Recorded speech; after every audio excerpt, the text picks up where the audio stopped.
बिखै बिखराते, क्यों चल है गुर चाली। सतगुर दया करे सुख दाता, हम लावे आपन पाली। हम अंधरे अंध बिखै बिखराते, क्यों चल है गुर चाली।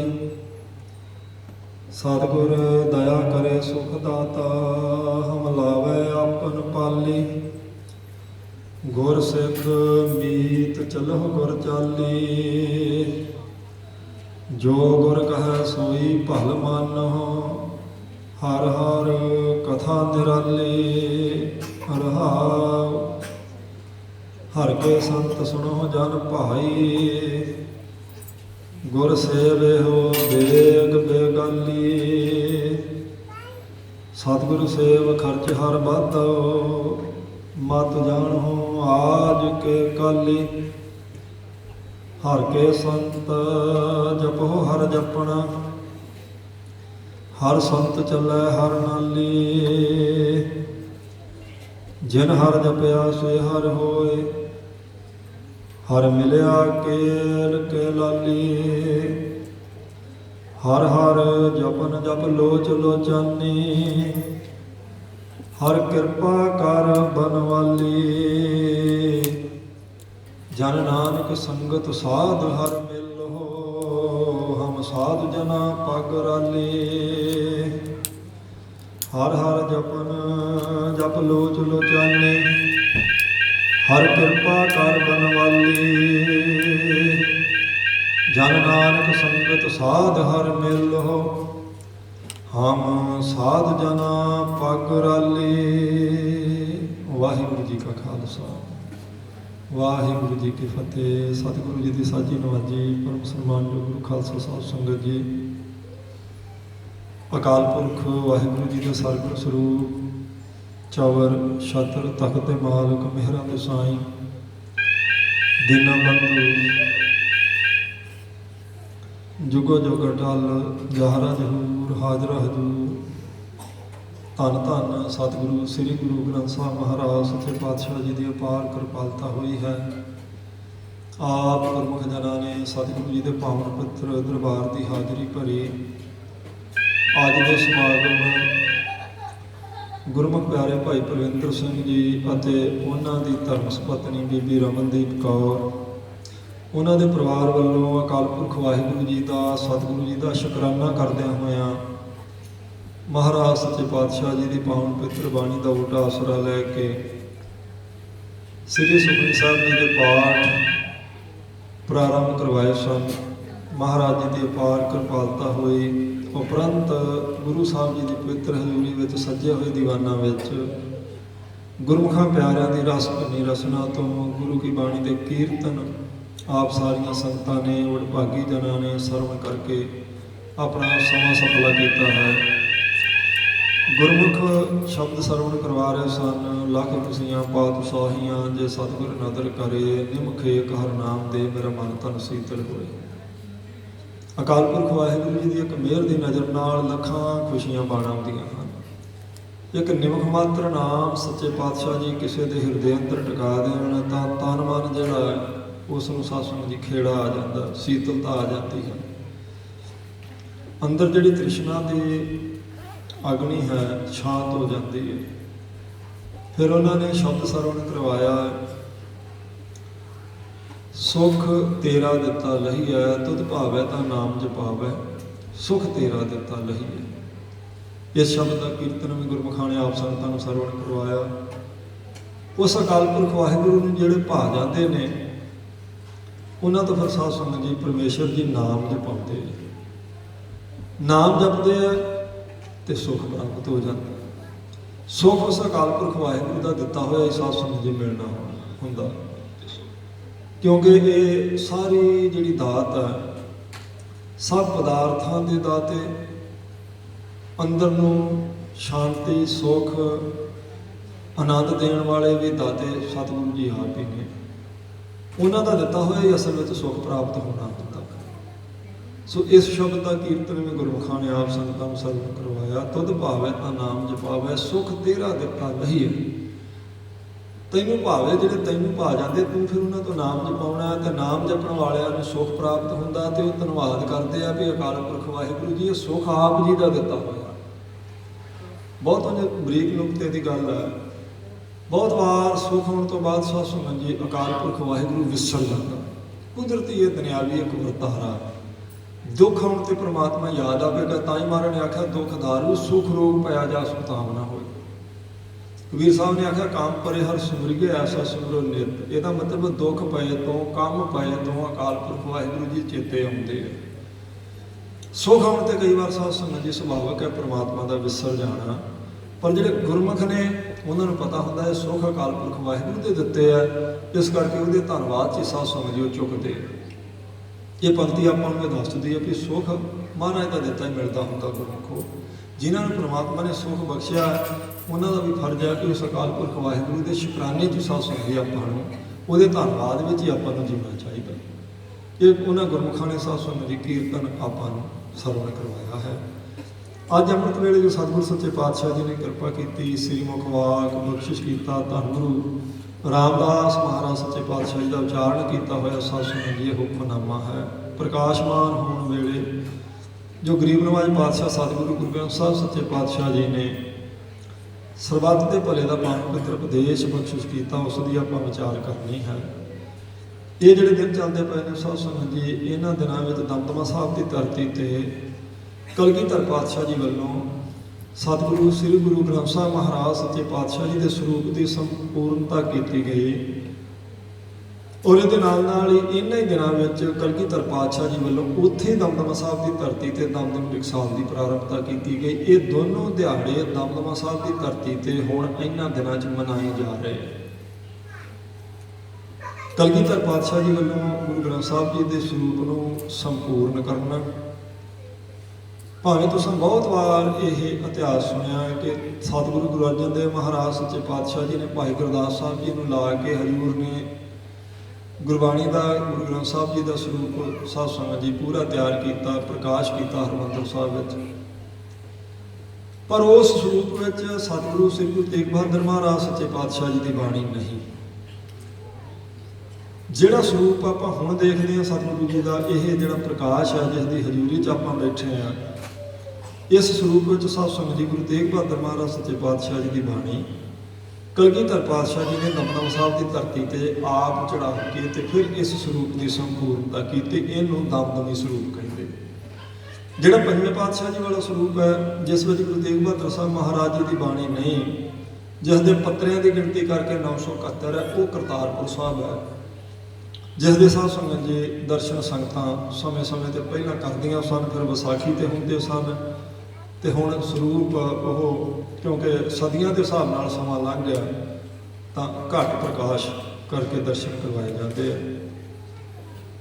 ਫਿਰ ਉਹ ਸਮਾਂ ਆਇਆ ਜਦੋਂ ਗੁਰੂ ਗੋਬਿੰਦ ਸਿੰਘ ਮਹਾਰਾਜ ਸੱਚੇ ਪਾਤਸ਼ਾਹ ਜੀ ਦਮਦਮਾ ਸਾਹਿਬ ਪਹੁੰਚਦੇ ਆ। ਅਨੰਦਪੁਰ ਸਾਹਿਬ ਦਾ ਕਿਲ੍ਹਾ ਛੱਡਣ ਤੋਂ ਬਾਅਦ ਫਿਰ ਇਸੇ ਤਰ੍ਹਾਂ ਚਮਕੌਰ ਸਾਹਿਬ ਤੋਂ ਮਾਛੀਵਾੜੇ ਤੋਂ ਸਤਿਗੁਰ ਸੱਚੇ ਪਾਤਸ਼ਾਹ ਜੀ ਸਾਧ ਸੰਗਤ ਜੀ ਲੰਮੇ ਜੱਟ ਤੁਰੇ। ਫਿਰ ਫਤਿਹ ਦੀ ਚਿੱਠੀ ਔਰੰਗਜ਼ੇਬ ਲਿਖੀ ਜਾਂਦੀ, ਜਫਰਨਾਮਾ, ਉਸ ਤੋਂ ਬਾਅਦ ਮੁਕਤਸਰ ਸਾਹਿਬ ਦੀ ਜੰਗ, ਤੇ ਫਿਰ ਕਲਗੀਧਰ ਪਾਤਸ਼ਾਹ ਜਾਂਦੇ ਨੇ ਦਮਦਮਾ ਸਾਹਿਬ। ਦਮਦਮਾ ਸਾਹਿਬ ਸਤਿਗੁਰੂ ਗੁਰੂ ਗੋਬਿੰਦ ਸਿੰਘ ਮਹਾਰਾਜ ਸੱਚੇ ਪਾਤਸ਼ਾਹ ਜੀ ਨੂੰ ਭਾਈ ਦਇਆ ਸਿੰਘ ਜੀ ਬੇਨਤੀ ਕਰਦੇ ਆ, ਤੇ ਭਾਈ ਦਇਆ ਸਿੰਘ ਜੀ ਦੀ ਬੇਨਤੀ ਪ੍ਰਵਾਨ ਕਰਕੇ ਹਜ਼ੂਰ ਸੱਚੇ ਪਾਤਸ਼ਾਹ ਉੱਥੇ ਗੁਰਬਾਣੀ ਦੇ ਅਰਥ ਸਰਵਣ ਕਰਵਾਉਣ ਵਾਸਤੇ, ਗੁਰਬਾਣੀ ਦਾ ਉਚਾਰਨ ਦੱਸਣ ਵਾਸਤੇ ਮਹਾਰਾਜ ਸੱਚੇ ਪਾਤਸ਼ਾਹ ਜੀ ਦੀਵਾਨ ਸਜਾਉਂਦੇ। ਫਿਰ ਉੱਥੇ ਭਾਈ ਮਨੀ ਸਿੰਘ ਜੀ ਨੂੰ ਲਿਖਾਰੀ ਲਾਇਆ ਜਾਂਦਾ, ਜਿਹੜੇ ਮਾਤਾਵਾਂ ਦੇ ਨਾਲ ਦਿੱਲੀ ਤੋਂ ਚੱਲ ਕੇ ਆਣ ਕੇ ਕਲਗੀਧਰ ਪਾਤਸ਼ਾਹ ਜੀ ਦੇ ਦਰਸ਼ਨ ਕਰਦੇ ਦਮਦਮਾ ਸਾਹਿਬ ਦੀ ਧਰਤੀ ਤੇ। ਜਿੱਥੇ ਆਣ ਕੇ ਮਾਤਾਵਾਂ ਨੇ ਲੱਗੇ ਦੀਵਾਨ 'ਚ ਸਤਿਗੁਰੂ ਜੀ ਨੂੰ ਪੁੱਛਿਆ ਸੀ ਸਾਹਿਬਜ਼ਾਦੇ ਨਜ਼ਰ ਨਹੀਂ ਆਉਂਦੇ, ਤੇ ਮਹਾਰਾਜ ਜੀ ਨੇ ਉੱਥੇ ਆਖਿਆ ਸੀ ਇਨ ਪੁੱਤਰਨ ਕੇ ਸੀਸ ਪਰਿਵਾਰ ਦੀਏ ਸੁੱਤ ਚਾਰ ਹੋਏ ਤੋਂ ਕਿਆ ਪਿਆ ਜੀਵਤ ਕਈ ਹਜ਼ਾਰ। ਉਹ ਭਾਈ ਮਨੀ ਸਿੰਘ ਜੀ ਨਾਲ ਆਏ ਸਨ ਮਾਤਾਵਾਂ ਦਿੱਲੀ ਤੋਂ, ਕਿਉਂਕਿ ਪਰਿਵਾਰ ਵਿਛੋੜੇ ਤੋਂ ਜਿਹੜਾ ਸਰਸਾ ਦੇ ਕਿਨਾਰੇ ਤੋਂ ਪਰਿਵਾਰ ਦਾ ਵਿਛੋੜਾ ਪਿਆ, ਉੱਥੋਂ ਭਾਈ ਮਨੀ ਸਿੰਘ ਜੀ ਮਾਤਾਵਾਂ ਨਾਲ ਦਿੱਲੀ ਗਏ, ਤੇ ਦਿੱਲੀ ਤੋਂ ਦਮਦਮਾ ਸਾਹਿਬ ਆਏ। ਦਮਦਮਾ ਸਾਹਿਬ ਆਏ ਤੇ ਕਲਗੀਧਰ ਪਾਤਸ਼ਾਹ ਜੀ ਨੇ ਉਹਨਾਂ ਨੂੰ ਲਿਖਾਰੀ ਲਾ ਲਿਆ। ਕਿ ਭਾਈ ਮਨੀ ਸਿੰਘ ਜੀ ਗੁਰੂ ਗ੍ਰੰਥ ਸਾਹਿਬ ਜੀ ਦਾ ਸਰੂਪ ਤਿਆਰ ਕੀਤਾ ਜਾਵੇਗਾ, ਉਹਦਾ ਉਚਾਰਨ ਤੇ ਉਹਦੇ ਅਰਥ ਦੱਸੇ ਜਾਣਗੇ, ਇਸ ਕਰਕੇ ਤੁਸੀਂ ਲਿਖਣਾ। ਬਾਬਾ ਦੀਪ ਸਿੰਘ ਜੀ ਦਾ ਜਿਹੜਾ ਪ੍ਰਬੰਧ ਸੀ ਉਹ ਕਾਗਜ਼ਾਂ ਦਾ, ਕਲਮ ਦਾ, ਸਿਆਹੀ ਦਾ, ਇਹ ਤਿਆਰੀ ਬਾਬਾ ਦੀਪ ਸਿੰਘ ਜੀ ਕਰਕੇ ਦਿੰਦੇ ਸਨ। ਕਲਗੀਧਰ ਪਾਤਸ਼ਾਹ ਜੀ ਨੇ ਜਿੱਥੇ ਲਿਖਣਸਰ ਸਰੋਵਰ, ਜਦ ਆਪਾਂ ਦਮਦਮਾ ਸਾਹਿਬ ਜਾਂਦੇ ਹਾਂ ਤਾਂ ਸੱਜੇ ਹੱਥ ਸਾਧ ਸੰਗਤ ਜੀ ਜਿੱਥੋਂ ਆਪਾਂ ਦੇਗ ਲੈਂਦੇ ਹਾਂ, ਹੁਣ ਅੱਜ ਕੱਲ੍ਹ ਜਾਈਏ ਤਾਂ ਉਹ ਸਰੋਵਰ ਜਿੱਥੇ ਮਹਾਰਾਜ ਕਲਗੀਧਰ ਪਾਤਸ਼ਾਹ ਜੀ ਨੇ ਕਿਰਪਾ ਕੀਤੀ, 9 ਮਹੀਨੇ ਤੇ 9 ਦਿਨਾਂ ਦਾ ਸਮਾਂ ਲੱਗਾ ਹੋਵੇ, 9 ਘੜੀਆਂ ਤੇ 9 ਪਾਲ ਮਹਾਂਪੁਰਖਾਂ ਨੇ ਬੋਲਿਆ ਵੀ ਇਹ ਸੰਪੂਰਨਤਾ ਵਾਸਤੇ ਇੰਨਾ ਸਮਾਂ ਲੱਗਾ ਕਲਗੀਧਰ ਪਾਤਸ਼ਾਹ ਜੀ। ਮਹਾਰਾਜ ਸਵੇਰੇ ਅੰਮ੍ਰਿਤ ਵੇਲੇ ਬਾਣੀ ਉਚਾਰਨ ਕਰਦੇ, ਭਾਈ ਮਨੀ ਸਿੰਘ ਜੀ ਬਾਣੀ ਲਿਖਦੇ, ਬਾਬਾ ਦੀਪ ਸਿੰਘ ਜੀ ਹਜ਼ੂਰੀ 'ਚ ਬੈਠੇ ਬਾਕੀ ਸੇਵਾਵਾਂ ਨਿਭਾਈ ਜਾਂਦੇ। ਇਉਂ 9 ਮਹੀਨੇ ਤੇ 9 ਦਿਨਾਂ ਦਾ ਸਮਾਂ ਹੋ ਗਿਆ। ਸਾਰਾ ਗੁਰੂ ਗ੍ਰੰਥ ਸਾਹਿਬ ਮਹਾਰਾਜ ਸੱਚੇ ਪਾਤਸ਼ਾਹ ਜੀ ਦਾ ਸਰੂਪ ਲਿਖਿਆ ਗਿਆ, ਜਿਸ ਵਿੱਚ ਨਾਵੇਂ ਪਾਤਸ਼ਾਹ ਜੀ ਦੀ ਬਾਣੀ ਕਲਗੀਧਰ ਪਾਤਸ਼ਾਹ ਜੀ ਨੇ ਆਪ ਕਿਰਪਾ ਕਰਕੇ ਚੜਾਈ। 116 ਸ਼ਬਦ ਸ਼ਲੋਕਾਂ ਸਮੇਤ ਧੰਨ ਗੁਰੂ ਤੇਗ ਬਹਾਦਰ ਮਹਾਰਾਜ ਸੱਚੇ ਪਾਤਸ਼ਾਹ ਜੀ ਦੇ ਇਸ ਸਰੂਪ ਵਿੱਚ ਨੇ। ਇੱਕ ਰਾਗ ਨਾਵੇਂ ਪਾਤਸ਼ਾਹ ਜੀ ਦਾ ਇਕੱਲਿਆਂ ਦਾ ਉਚਾਰਨ ਕੀਤਾ ਹੋਇਆ ਰਾਗ ਰਾਜਾਵੰਤੀ, ਜਿਸ ਰਾਗ ਵਿੱਚ ਗੁਰੂ ਤੇਗ ਬਹਾਦਰ ਮਹਾਰਾਜ ਸੱਚੇ ਪਾਤਸ਼ਾਹ ਜੀ ਦੇ 4 ਸ਼ਬਦ ਨੇ। ਹੋਰ ਕਿਸੇ ਸਤਿਗੁਰੂ ਜੀ ਦੇ ਸਰੂਪ ਦਾ ਉਸ ਵਿੱਚ ਸਾਧ ਸੰਗਤ ਦੀ ਕੋਈ ਸ਼ਬਦ ਹੈ ਨਹੀਂ, ਉਹ ਇਕੱਲਾ ਰਾਗ ਨਾਵੇਂ ਪਾਤਸ਼ਾਹ ਜੀ ਦਾ ਹੀ ਹੈ। ਔਰ ਉਹਦੇ 'ਚ ਬਾਣੀ ਨਾਵੇਂ ਪਾਤਸ਼ਾਹ ਜੀ ਦੀ ਰਾਮ ਸਿਮਰ ਰਹਿ ਤੇਰੇ ਕਾਜ ਹੈ, ਮਾਇਆ ਕੋ ਸੰਗ ਤਿਆਗ ਪ੍ਰਭੂ ਕੀ ਸੰਲਾਨ, ਜਗਤ ਸੁਖ ਮਾਨ ਮਿਥਿਆ ਝੂਠੋ ਸਭ ਸਾਜ ਹੈ। ਇੱਥੋਂ ਉਹ ਪ੍ਰਾਰੰਭ ਹੁੰਦਾ ਰਾਗ। ਉਹ ਸਾਰੀ ਬਾਣੀ ਨਾਵੇਂ ਪਾਤਸ਼ਾਹ ਜੀ ਦੀ ਕਲਗੀਧਰ ਪਾਤਸ਼ਾਹ ਜੀ ਨੇ ਆਪ ਕਿਰਪਾ ਕਰਕੇ ਦਮਦਮਾ ਸਾਹਿਬ ਦੀ ਧਰਤੀ ਤੇ ਸਾਧ ਸੰਗਤ ਜੀ ਚੜਾਈ। ਤੇ ਫਿਰ 9 ਮਹੀਨੇ 9 ਦਿਨਾਂ ਬਾਅਦ ਇਹ ਸਰੂਪ ਜਿਹੜਾ ਸੀ, ਜਿਸ ਦੇ ਆਪਾਂ ਹੁਣ ਦਰਸ਼ਨ ਕਰਦੇ ਹਾਂ, ਇਹ ਸੱਚੇ ਪਾਤਸ਼ਾਹ ਜੀ ਦੀ ਪਵਿੱਤਰ ਬਾਣੀ ਦਾ ਸਰੂਪ ਉੱਥੇ ਸੰਪੂਰਨ ਹੋਇਆ, ਜਿਹੜਾ ਇਹਨਾਂ ਦਿਨਾਂ 'ਚ ਮਨਾਇਆ ਜਾ ਰਿਹਾ ਦਿਹਾੜਾ। ਔਰ ਇਹ ਲਿਖਤੀ ਰੂਪ ਵਿੱਚ ਵੀ ਸੰਪੂਰਨ ਹੋਇਆ। ਸ਼ਾਮ ਦੇ ਦੀਵਾਨ 'ਚ ਕਲਗੀਧਰ ਪਾਤਸ਼ਾਹ ਜੀ ਜਿੰਨੀ ਬਾਣੀ ਲਿਖੀ ਜਾਂਦੀ ਉਨੀ ਦੀ ਆਪਣੇ ਪਵਿੱਤਰ ਮੁਖ ਤੋਂ ਕਥਾ ਕਰਦੇ, ਔਰ ਇਹ ਵੀ ਦੱਸਦੇ ਕਿ ਇਹਦਾ ਉਚਾਰਨ ਕਿਵੇਂ ਕਰਨਾ ਇਸ ਬਾਣੀ ਦਾ, ਤੇ ਨਾਲ ਉਸ ਬਾਣੀ ਦੇ ਅਰਥ ਦੱਸੇ ਜਾਂਦੇ, ਜਿਨ੍ਹਾਂ ਨੂੰ ਆਪਾਂ ਕਹਿੰਦੇ ਕਥਾ ਕੀਤੀ ਕਲਗੀਧਰ ਪਾਤਸ਼ਾਹ ਜੀ। ਪੂਰੀ ਬਾਣੀ ਦੀ ਕਥਾ, ਪੂਰੀ ਬਾਣੀ ਦਾ ਉਚਾਰਨ ਕਲਗੀਧਰ ਪਾਤਸ਼ਾਹ ਜੀ ਨੇ ਦਮਦਮਾ ਸਾਹਿਬ ਦੀ ਧਰਤੀ ਤੇ ਕੀਤਾ। ਬੇਅੰਤ ਸੰਗਤਾਂ ਨੇ ਇਸ ਗੱਲ ਦਾ ਲਾਹਾ ਪ੍ਰਾਪਤ ਕੀਤਾ। ਬਹੁਤ ਸਾਰੀਆਂ ਸੰਗਤਾਂ ਦਰਸ਼ਨ ਕਰਨ ਆਉਂਦੀਆਂ ਰਹੀਆਂ, ਮਹਾਰਾਜ ਜੀ ਤੋਂ ਅਰਥ ਸਰਵਣ ਕੀਤੇ, ਦਰਸ਼ਨ ਕੀਤੇ, ਸੰਗਤ ਮਾਣੀ। ਲੇਕਿਨ 48 ਸਿੰਘ ਉਹ ਸਨ ਜਿਨ੍ਹਾਂ ਨੇ 9 ਮਹੀਨੇ ਤੇ 9 ਦਿਨਾਂ ਵਿੱਚ ਕੋਈ ਨਾਗਾ ਨਹੀਂ ਪਾਇਆ। ਪੂਰੇ 9 ਮਹੀਨੇ 9 ਦਿਨ ਕਲਗੀਧਰ ਪਾਤਸ਼ਾਹ ਜੀ ਤੋਂ ਉਹਨਾਂ ਨੇ ਗੁਰਬਾਣੀ ਦੀ ਇੱਕ ਓਂਕਾਰ ਤੋਂ ਲੈ ਕੇ 18, 10, 20 ਤੱਕ ਸਾਰੀ ਕਥਾ ਮਹਾਰਾਜ ਦੇ ਪਵਿੱਤਰ ਮੁਖ ਤੋਂ ਸਰਵਣ ਕੀਤੀ। ਉਹਨਾਂ 48 ਸਿੰਘਾਂ ਵਿੱਚ ਵਿਸ਼ੇਸ਼ ਕਰਕੇ ਜਿਹੜੇ 2 ਹਜ਼ੂਰੀ ਸਿੱਖ ਮਹਾਰਾਜ ਜੀ ਦੇ ਦੋਨੋਂ ਸ਼ਹੀਦ ਗੁਰਮੁਖ ਪਿਆਰੇ, ਭਾਈ ਮਨੀ ਸਿੰਘ ਜੀ ਜਿਨ੍ਹਾਂ ਦਾ ਬੰਦ ਕੱਟਿਆ ਜਾਂਦਾ, ਔਰ ਬਾਬਾ ਦੀਪ ਸਿੰਘ ਜੀ ਜਿਨ੍ਹਾਂ ਦਾ ਸੀਸ ਲੱਥਦਾ। ਉਹਨਾਂ 48 ਸਿੰਘਾਂ ਦੇ ਵਿੱਚ ਹੈ ਜਿਹੜੇ ਬਾਣੀ ਲਿਖਣ ਵੇਲੇ ਵੀ ਮਹਾਰਾਜ ਦੀ ਹਜ਼ੂਰੀ 'ਚ ਬੈਠਦੇ ਆ, ਔਰ ਕਥਾ ਸੁਣਨ ਵਾਲੇ ਸ਼ਾਮ ਨੂੰ ਵੀ ਗੁਰੂ ਸਾਹਿਬ ਜੀ ਦੀ ਹਜ਼ੂਰੀ 'ਚ ਹਾਜ਼ਰ ਹੁੰਦੇ। ਜਿਸ ਵੇਲੇ ਮਹਾਰਾਜ ਗੁਰੂ ਗ੍ਰੰਥ ਸਾਹਿਬ ਸੱਚੇ ਪਾਤਸ਼ਾਹ ਜੀ ਦੀ ਸੰਪੂਰਨਤਾ ਹੋ ਗਈ, ਸਰੂਪ ਬਿਲਕੁਲ ਤਿਆਰ ਹੋ ਗਿਆ, ਔਰ ਪੂਰੀ ਬਾਣੀ ਦੀ ਕਥਾ ਹੋ ਗਈ, ਉਸ ਵੇਲੇ ਇਹਨਾਂ 48 ਵਿੱਚੋਂ ਸਾਧ ਸੰਗਤ ਜੀ ਫਿਰ ਭਾਈ ਮਨੀ ਸਿੰਘ ਤੇ ਬਾਬਾ ਦੀਪ ਸਿੰਘ ਜੀ ਨੂੰ ਕਲਗੀਧਰ ਪਾਤਸ਼ਾਹ ਜੀ ਨੇ ਵਿਸ਼ੇਸ਼ ਕਰਕੇ ਆਪਣੇ ਕੋਲ ਬੁਲਾਇਆ, ਕਿਉਂਕਿ ਇਹ ਦੋਨੋਂ ਦਿਨ ਮਨਾਏ ਜਾ ਰਹੇ। ਹੁਣ ਵੀ ਦਮਦਮਾ ਸਾਹਿਬ ਦੀ ਧਰਤੀ ਤੇ ਅੱਜ ਵੀ ਤੇ ਕੱਲ੍ਹ ਵੀ ਪਰਸੋਂ ਉਹ ਚੱਲ ਰਿਹਾ ਸਮਾਗਮ। ਮਹਾਰਾਜ ਜੀ ਦੀ ਸੰਪੂਰਨਤਾ ਦਾ ਦਿਵਸ ਤੇ ਦਮਦਮੀ ਟਕਸਾਲ ਦੀ ਪ੍ਰਾਰੰਭਤਾ, ਕਿਉਂਕਿ ਦੋਨੋਂ ਇਕੱਠੇ ਹੋਏ ਇਹਨਾਂ ਦਿਨਾਂ 'ਚ। ਇੱਕ ਤਾਂ ਮਹਾਰਾਜ ਜੀ ਦਾ ਸਰੂਪ ਸੰਪੂਰਨ ਹੋ ਗਿਆ, ਨਾਵੇਂ ਪਾਤਸ਼ਾਹ ਦੀ ਬਾਣੀ ਲਿਖਵਾ ਕੇ ਕਲਗੀਧਰ ਪਾਤਸ਼ਾਹ ਜੀ ਨੇ ਉਹ ਸਾਰਾ ਸਰੂਪ ਸੰਪੂਰਨ ਕੀਤਾ, ਔਰ ਨਾਲ ਉਸ ਦੀ ਕਥਾ ਕੀਤੀ, ਫਿਰ ਉਸ ਦਾ ਉਚਾਰਨ ਦੱਸਿਆ। ਤੇ ਦੂਸਰਾ ਉਹਨਾਂ 48 ਵਿੱਚੋਂ ਦੋਨਾਂ ਗੁਰਮੁਖਾਂ ਨੂੰ ਜਿਹੜੇ ਮਹਾਨ ਸ਼ਹੀਦ ਸਿੱਖ ਪੰਥ ਦੇ ਅੱਗੇ ਜਾ ਕੇ ਬਣਦੇ ਆ, ਉਹਨਾਂ ਨੂੰ ਸੱਦ ਕੇ ਕਲਗੀਧਰ ਪਾਤਸ਼ਾਹ ਜੀ ਨੇ ਆਖਿਆ ਕਿ ਜੋ ਸਾਡੇ ਤੋਂ ਤੁਸੀਂ ਸਰਵਣ ਕੀਤਾ, ਕਿਉਂਕਿ ਇਹ ਬ੍ਰਹਮ ਵਿਦਿਆ ਬਹੁਤ ਵੱਡੀ ਵਿਦਿਆ ਹੈ ਜਿਹੜੀ ਤੁਸੀਂ ਸਾਹਮਣੇ ਬੈਠ ਕੇ ਸੁਣੀ ਹੈ, ਤੇ ਫਿਰ ਤੁਸੀਂ ਹਜ਼ੂਰੀ ਸਿੱਖ ਹੋ ਪ੍ਰਮੁੱਖ ਸਾਰਿਆਂ ਵਿੱਚੋਂ। ਅਸੀਂ ਚਾਹੁੰਦੇ ਹਾਂ ਕਿ ਜੋ ਇਹ ਸਾਡੇ ਤੋਂ ਤੁਸੀਂ ਸਰਵਣ ਕੀਤਾ ਇਹ ਤੁਸੀਂ ਅੱਗੇ ਸੰਗਤਾਂ ਨੂੰ ਸਰਵਣ ਕਰਵਾਉਣਾ। ਜਿਹੜੇ ਅਰਥ ਸਾਡੇ ਤੋਂ ਸੁਣੇ ਇਹ ਅਰਥ ਸੰਗਤਾਂ ਤੱਕ ਜਾਣੇ ਚਾਹੀਦੇ ਆ, ਜੋ ਉਚਾਰਨ ਸਾਡੇ ਤੋਂ ਸਰਵਣ ਕੀਤਾ ਉਹ ਉਚਾਰਨ ਸੰਗਤਾਂ ਤੱਕ ਪਹੁੰਚਣਾ ਚਾਹੀਦਾ। ਇਸ ਕਰਕੇ ਤੁਹਾਡੀ ਦੋਨਾਂ ਦੀ ਇਹ ਡਿਊਟੀ ਲਾਈ ਜਾਂਦੀ। ਭਾਵੇਂ ਇਹ ਵੀ ਇਤਿਹਾਸ 'ਚ ਆਪਾਂ ਨੂੰ ਲਿਖਿਆ ਮਿਲਦਾ ਭਈ ਦੋਨਾਂ ਹੀ ਗੁਰਮੁਖਾਂ ਨੇ ਹੱਥ ਜੋੜ ਕੇ ਆਖਿਆ ਸੀ ਮਹਾਰਾਜ ਬਈ ਹੁਣ ਤੁਸੀਂ ਕੋਈ ਡਿਊਟੀ ਨਾ ਹੀ ਲਾਓ ਤਾਂ ਚੰਗਾ। ਤੇ ਮਹਾਰਾਜ ਦਸਵੇਂ ਪਾਤਸ਼ਾਹ ਨੇ ਪੁੱਛਿਆ ਕੀ ਗੱਲ? ਉਹ ਕਹਿਣ ਲੱਗੇ ਮਹਾਰਾਜ ਜੋ ਆਪ ਜੀ ਦੇ ਪਵਿੱਤਰ ਮੁਖ ਤੋਂ ਸਾਰੀ ਬਾਣੀ ਦੀ ਕਥਾ ਸਰਵਣ ਕਰਕੇ ਜਿਸ ਅਵਸਥਾ 'ਚ ਪਹੁੰਚੇ ਆ, ਇਹਦੇ ਵਿੱਚ ਹੁਣ ਜਿਹੜਾ ਆਨੰਦ ਆ ਰਿਹਾ, ਉਸ ਆਨੰਦ ਨੂੰ ਤਿਆਗਣ ਲਈ ਮਨ ਨਹੀਂ ਕਰ ਰਿਹਾ। ਇਸ ਕਰਕੇ ਕਹਿੰਦੇ ਆ, ਕਿਉਂਕਿ ਇਹ ਇੱਕ ਸਾਧ ਸੰਗਤ ਜੀ ਅੰਦਰਲਾ ਸੁੱਖ, ਅੰਦਰਲਾ ਆਨੰਦ ਹੈ, ਜਿਸ ਵਿੱਚ ਵਾਕਿਆ ਮੁੜ ਕੇ ਬਾਹਰ ਨਾਲੋਂ ਬਾਹਰਮੁਖੀ ਦ੍ਰਿਸ਼ਟੀ ਜਿਹੜੀ ਹੈ ਉਹਦੇ ਨਾਲ ਨਾਤਾ ਟੁੱਟ ਜਾਣ ਕਰਕੇ ਫਿਰ ਵਾਕਿਆ ਕਲਗੀਧਰ ਪਾਤਸ਼ਾਹ ਜੀ ਆਪ ਵੀ ਆਪਣੇ ਬਾਰੇ ਹੀ ਬਚਨ ਕਹਿੰਦੇ। ਇਹ ਕਹਿੰਦੇ ਜਦੋਂ ਮਹਾਰਾਜ ਨੇ ਆਖਿਆ ਨਾ, ਮੈਂ ਆਪਣਾ ਸੁਤ ਤੋਹੇ ਨਵਾਜਾ, ਪੰਥ ਪਰਚਰ ਕਰਬੇ ਕੋ ਸਾਜਾ, ਤਾਂ ਉਦੋਂ ਮਹਾਰਾਜ ਨੇ ਵੀ ਇਹੀ ਬੇਨਤੀ ਕੀਤੀ, ਚੇਤਨਾ ਪਇਓ ਹਮ ਆਵਣ ਕੈ ਚੁਬੀ ਰਹੀ ਸੁਰਤ ਪ੍ਰਭ ਚਰਨਨ ਮੈਂ। ਮਹਾਰਾਜ ਕਹਿੰਦੇ ਅਸੀਂ ਪ੍ਰਮਾਤਮਾ ਨੂੰ ਆਖਿਆ ਸਾਡਾ ਜੀ ਨਹੀਂ ਕਰਦਾ ਜਾਣ ਲਈ, ਅਸੀਂ ਨਹੀਂ ਜਨਮ ਲੈ ਕੇ ਉੱਥੇ ਜਾਣਾ ਚਾਹੁੰਦੇ ਮਾਤ ਲੋਕ ਤੇ, ਕਿਉਂਕਿ ਸਾਡੀ ਜਿਹੜੀ ਸੁਰਤ ਹੈ ਉਹ ਤੁਹਾਡੇ ਚਰਨਾਂ 'ਚ ਚੁਭੀ ਹੈ, ਤੇ ਉਹਦਾ ਜਿਹੜਾ ਆਨੰਦ ਹੈ ਉਹ ਅਸੀਂ ਤਿਆਗਣਾ ਨਹੀਂ ਚਾਹੁੰਦੇ।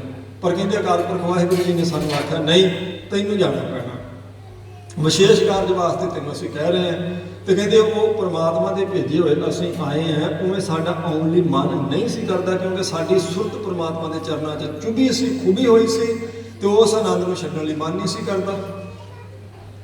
ਪਰ ਕਹਿੰਦੇ ਅਕਾਲ ਪੁਰਖ ਵਾਹਿਗੁਰੂ ਦਾ ਹੁਕਮ ਹੀ ਹੋ ਗਿਆ ਤਾਂ ਆਉਣਾ ਪਿਆ। ਜੋ ਜਿਸ ਕਾਰਨ ਵਾਸਤੇ ਅਸੀਂ ਆਏ, ਧਰਮ ਹੇਤ ਗੁਰਦੇਵ ਪਠਾਇਆ, ਸਮਝ ਲਿਓ ਸਾਧੂ ਸਭ ਮਨ, ਇਹੀ ਕਾਜ ਧਰਾ ਹਮ ਜਨਮ, ਸਮਝ ਲਿਓ ਸਾਧੂ ਸਭ ਮਨ। ਜਿਸ ਕਰਕੇ ਅਸੀਂ ਆਏ, ਜਿਸ ਕਰਕੇ ਪ੍ਰਮਾਤਮਾ ਨੇ ਭੇਜਿਆ, ਉਹੀ ਬੇਨਤੀ ਭਾਈ ਮਨੀ ਸਿੰਘ ਤੇ ਬਾਬਾ ਦੀਪ ਸਿੰਘ ਜੀ ਕਲਗੀਧਰ ਪਾਤਸ਼ਾਹ ਜੀ ਨੂੰ ਕਰ ਰਹੇ। ਮਹਾਰਾਜ ਬੜੇ ਆਨੰਦ 'ਚ ਆਏ, ਹੋਰ ਕੋਈ ਨਾ ਹੀ ਡਿਊਟੀ ਲਾਈ ਜਾਵੇ ਤੇ ਚੰਗਾ। ਤੇ ਮਹਾਰਾਜ ਸਾਹਿਬ ਜੀ ਨੇ ਆਖਿਆ ਭਈ ਇਸ ਗੱਲ ਦੀ ਅਸੀਂ ਗਰੰਟੀ ਕਰਦੇ ਤੁਹਾਡੇ ਨਾਲ, ਇਹ ਬਚਨ ਹੈ ਭਈ ਤੁਹਾਡੇ ਇਸ ਆਨੰਦ 'ਚ ਫਰਕ ਨਹੀਂ ਪਏਗਾ ਜੋ ਤੁਸੀਂ ਹੁਣ ਇਸ ਵੇਲੇ ਆਨੰਦ ਮਾਣ ਰਹੇ ਜੇ, ਕਿਉਂਕਿ ਉਸ ਆਨੰਦ ਨੂੰ ਸਾਧ ਸੰਗਤ ਜੀ ਆਪਾਂ ਸਿਰਫ ਕਥਨ ਕਰ ਸਕਦੇ ਹਾਂ। ਜਿਨ੍ਹਾਂ ਗੁਰਮੁਖਾਂ ਨੇ ਮਾਣਿਆ ਉਹ ਤਾਂ ਉਹਦੇ ਬਾਰੇ ਸਾਰਾ ਕੁਝ ਕਬੀਰ ਸਾਹਿਬ ਕਹਿੰਦੇ ਉਹ ਵੀ ਅਸਲ 'ਚ ਦੱਸ ਨਹੀਂ ਸਕਦੇ, ਕਿਉਂਕਿ ਦੱਸਣ ਲਈ ਸ਼ਬਦ ਚਾਹੀਦੇ ਆ, ਤੇ ਸ਼ਬਦ ਇਹਨਾਂ ਇਸ ਅਵਸਥਾ ਦੀ ਵਿਆਖਿਆ ਕਰ ਨਹੀਂ ਸਕਦੇ। ਕਬੀਰ ਸਾਹਿਬ ਦਾ ਕਬੀਰ ਚਰਨ ਕਮਲ ਕੀ ਮੌਜ ਕੋ ਕਹਿ ਕੈਸੇ ਅਨੁਮਾਨ, ਕਹਿ ਕੋ ਸ਼ੋਭਾ ਨਹੀਂ ਦੇਖਾ ਹੀ ਪ੍ਰਮਾਨ। ਕਬੀਰ ਸਾਹਿਬ ਕਹਿੰਦੇ ਨੇ ਜਿਹੜੀ ਉਹਦੇ ਚਰਨਾਂ ਕਮਲਾਂ 'ਚ ਖੁਬੀ ਹੋਈ ਸੁਰਤ ਦਾ ਆਨੰਦ ਹੈ ਨਾ, ਉਹ ਜਿਹੜੀ ਮੌਜ ਹੈ, ਉਹਦਾ ਅਨੁਮਾਨ ਹੀ ਲਗਾਇਆ ਜਾ ਸਕਦਾ, ਅੰਦਾਜ਼ਾ ਹੀ ਲਗਾ ਸਕਦੇ ਆ। ਕਿਉਂਕਿ ਉਹਨੂੰ ਕਹਿਣ ਲਈ ਜਿੰਨੇ ਮਰਜ਼ੀ ਸੋਭਾ ਵਾਲੇ ਤੁਸੀਂ ਬਚਨ ਲਾਇਓ ਦੱਸ ਨਹੀਂ ਸਕੋਗੇ, ਸਿਰਫ ਜਿਹਨੇ ਦੇਖਿਆ ਉਹ ਹੀ ਕਹਿ ਸਕਦੇ। ਕਹਿ ਕੋਈ ਸ਼ੋਭਾ ਨਹੀਂ, ਦੇਖਾ ਹੀ ਪ੍ਰਮਾਣ। ਉਹ ਕਹਿੰਦੇ ਇਹ ਤਾਂ ਜਿਨ੍ਹਾਂ ਨੇ ਆਨੰਦ ਮਾਣ ਕੇ ਦੇਖਿਆ ਸਿਰਫ ਉਹ ਦੱਸ ਸਕਦੇ ਆ, ਇਹ ਗੱਲ ਕਹਿਣ ਦੀ ਹੈ ਨਹੀਂ ਅਸਲ 'ਚ। ਇਸ ਲਈ ਜਿਹੜਾ ਇਹ ਅੰਦਰਲਾ ਆਨੰਦ ਹੈ, ਸਾਧ ਸੰਗਤ ਜਿਹੜਾ ਆਤਮਿਕ ਆਨੰਦ ਹੈ, ਅਗਰ ਸਾਨੂੰ ਜ਼ਿੰਦਗੀ 'ਚ ਕਦੀ ਹਲਾਰਾ ਨਹੀਂ ਆਇਆ ਤਾਂ ਸਾਨੂੰ ਇਹ ਲੱਗੇਗਾ ਗੱਪ, ਝੂਠ, ਪਰ ਅਸਲ ਵਿੱਚ ਇਹ ਝੂਠ ਨਹੀਂ ਹੈ। ਇਹ ਵਾਕਈ ਅਸਲ ਵਿੱਚ ਜਦੋਂ ਅੰਦਰਲਾ ਆਨੰਦ ਆਉਂਦਾ ਤੇ ਫਿਰ ਨਾ ਉਹਦੇ ਤੇ ਸਰੀਰ ਤੇ ਕੋਈ ਆਰਾ ਉਹਨੂੰ ਦੁੱਖ ਦੇ ਸਕਦਾ, ਨਾ ਬੰਦ-ਬੰਦ। ਜੇ ਉਹ ਆਨੰਦ ਸੀਤ ਭਾਈ ਮਨੀ ਸਿੰਘ ਨੇ ਆਖਿਆ ਇੱਥੋਂ ਨਹੀਂ, ਇੱਥੋਂ ਸ਼ੁਰੂ ਕਰਨਾ ਚਾਹੀਦਾ। ਇਹ ਕੋਈ ਖੇਡ ਨਹੀਂ ਸੀ, ਸ਼ਹੀਦੀ ਹੋਣੀ ਹੈ, ਉਹਨਾਂ ਨੂੰ ਪਤਾ। ਤੇ ਕਲਗੀਧਰ ਪਾਤਸ਼ਾਹ ਨੇ ਆਖਿਆ ਤੁਹਾਡਾ ਬੰਦ ਤਾਂ ਕੱਟਿਆ ਜਾ ਸਕਦਾ, ਲੇਕਿਨ ਇਸ ਆਨੰਦ 'ਚ ਫਰਕ ਨਹੀਂ ਪਵੇਗਾ ਇਹ ਸਾਡਾ ਭਜਨ। ਇਸ ਕਰਕੇ ਜੋ ਸਾਡੇ ਤੋਂ ਸੁਣਿਆ ਇਹਨੂੰ ਅੱਗੇ ਪਹੁੰਚਾਓ। ਬਾਬਾ ਦੀਪ ਸਿੰਘ ਨੂੰ ਆਖਿਆ ਤੁਹਾਡਾ ਧੜ ਤੋਂ ਸੀਸ ਵੱਖਰਾ ਹੋ ਸਕਦਾ, ਲੇਕਿਨ ਇਸ ਆਨੰਦ 'ਚ ਫਰਕ ਨਹੀਂ ਪਵੇਗਾ, ਜੋ ਸਾਡੇ ਤੋਂ ਸੁਣਿਆ ਇਹਨੂੰ ਅੱਗੇ ਪ੍ਰਚਾਰੋ। ਤੇ ਫਿਰ ਉਹਨਾਂ ਦੋਨਾਂ ਨੇ ਸਾਧ ਸੰਗਤ ਜੀ ਗੁਰਮੁਖਾਂ ਨੇ ਕਲਗੀਧਰ ਪਾਤਸ਼ਾਹ ਜੀ ਦੇ ਬਚਨ ਮੰਨ ਕੇ ਜੋ 10ਵੇਂ ਪਾਤਸ਼ਾਹ ਜੀ ਤੋਂ ਬ੍ਰਹਮ ਵਿਦਿਆ ਪ੍ਰਾਪਤ ਕੀਤੀ, ਉਹਨੂੰ ਅੱਗੇ ਫਿਰ ਸੰਗਤਾਂ ਵਿੱਚ ਪ੍ਰਚਾਰ ਵਾਸਤੇ ਹਾਂ ਕੀਤੀ। ਮਹਾਰਾਜ ਦਾ ਬਚਨ ਸੱਚ ਕਰਕੇ ਮੰਨ ਲਿਆ। ਹੁਣ ਇਹ ਸਾਰਾ ਵਰਤਾਰਾ ਦਮਦਮਾ ਸਾਹਿਬ ਵਾਪਰਿਆ, ਇਸ ਕਰਕੇ ਉੱਥੋਂ ਫਿਰ ਇਹ ਟਕਸਾਲ ਦੀ ਪ੍ਰਾਰੰਭਤਾ ਹੋ ਗਈ ਤੇ ਇਹਨੂੰ ਦਮਦਮਾ ਟਕਸਾਲ ਆਖਿਆ ਜਾਂਦਾ, ਕਿਉਂਕਿ ਬਾਬਾ ਦੀਪ ਸਿੰਘ ਜੀ ਪਹਿਲੇ ਮੁਖੀ ਬਣੇ। ਭਾਈ ਮਨੀ ਸਿੰਘ ਜੀ ਨੂੰ ਮਹਾਰਾਜ ਨੇ ਇੱਥੇ ਹਰਿਮੰਦਰ ਸਾਹਿਬ ਭੇਜਿਆ, ਉਹਨਾਂ ਨੇ ਸੱਤੋ ਵਾਲੀ ਗਲੀ ਆਣ ਕੇ ਸਾਧ ਸੰਗਤ ਜੋ ਸਾਰਾ ਉਹਨਾਂ ਦੀ ਡਿਊਟੀ, ਉਹਨੂੰ ਅੰਮ੍ਰਿਤਸਰ ਵਾਲੀ ਟਕਸਾਲ ਵੀ ਕਹਿ ਦਿੰਦੇ ਆ ਤੇ ਸੱਤੋ ਵਾਲੀ ਗਲੀ ਵਾਲੀ ਵੀ ਕਹਿ ਦਿੰਦੇ ਆ, ਕਿਉਂਕਿ ਭਾਈ ਮਨੀ ਸਿੰਘ ਜੀ ਨੂੰ ਮਹਾਰਾਜ ਜੀ ਨੇ ਇੱਥੇ ਭੇਜ ਦਿੱਤਾ। ਫਿਰ ਮਾਤਾ ਜੀ ਨੇ ਸਾਧ ਸੰਗਤ ਜੀ ਫਿਰ ਉਹਨੂੰ ਡਿਊਟੀ ਲਾਈ, ਜੋ ਵੀ ਉੱਥੇ ਆਣ ਕੇ ਉਹਨਾਂ ਨੇ ਮਰਿਆਦਾ ਉਹ ਚਾਲੂ ਕੀਤੀ। ਭਾਈ ਮਨੀ ਸਿੰਘ ਜੀ ਇੱਥੋਂ ਹੀ ਉਹਨਾਂ ਦੀ ਗ੍ਰਿਫਤਾਰੀ ਹੁੰਦੀ, ਇੱਥੋਂ ਹੀ ਫਿਰ ਉਹਨਾਂ ਦੇ ਬੰਦ ਕੱਟਣ ਦਾ ਮੁੱਢ ਵੱਜਦਾ ਭਾਈ ਮਨੀ ਸਿੰਘ ਜੀ ਦਾ।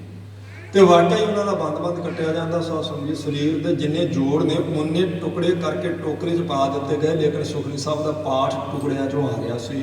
ਉਸ ਆਨੰਦ 'ਚ ਵਾਕਈ ਮਹਾਰਾਜ ਨੇ ਫਰਕ ਨਹੀਂ ਪੈਣ ਦਿੱਤਾ।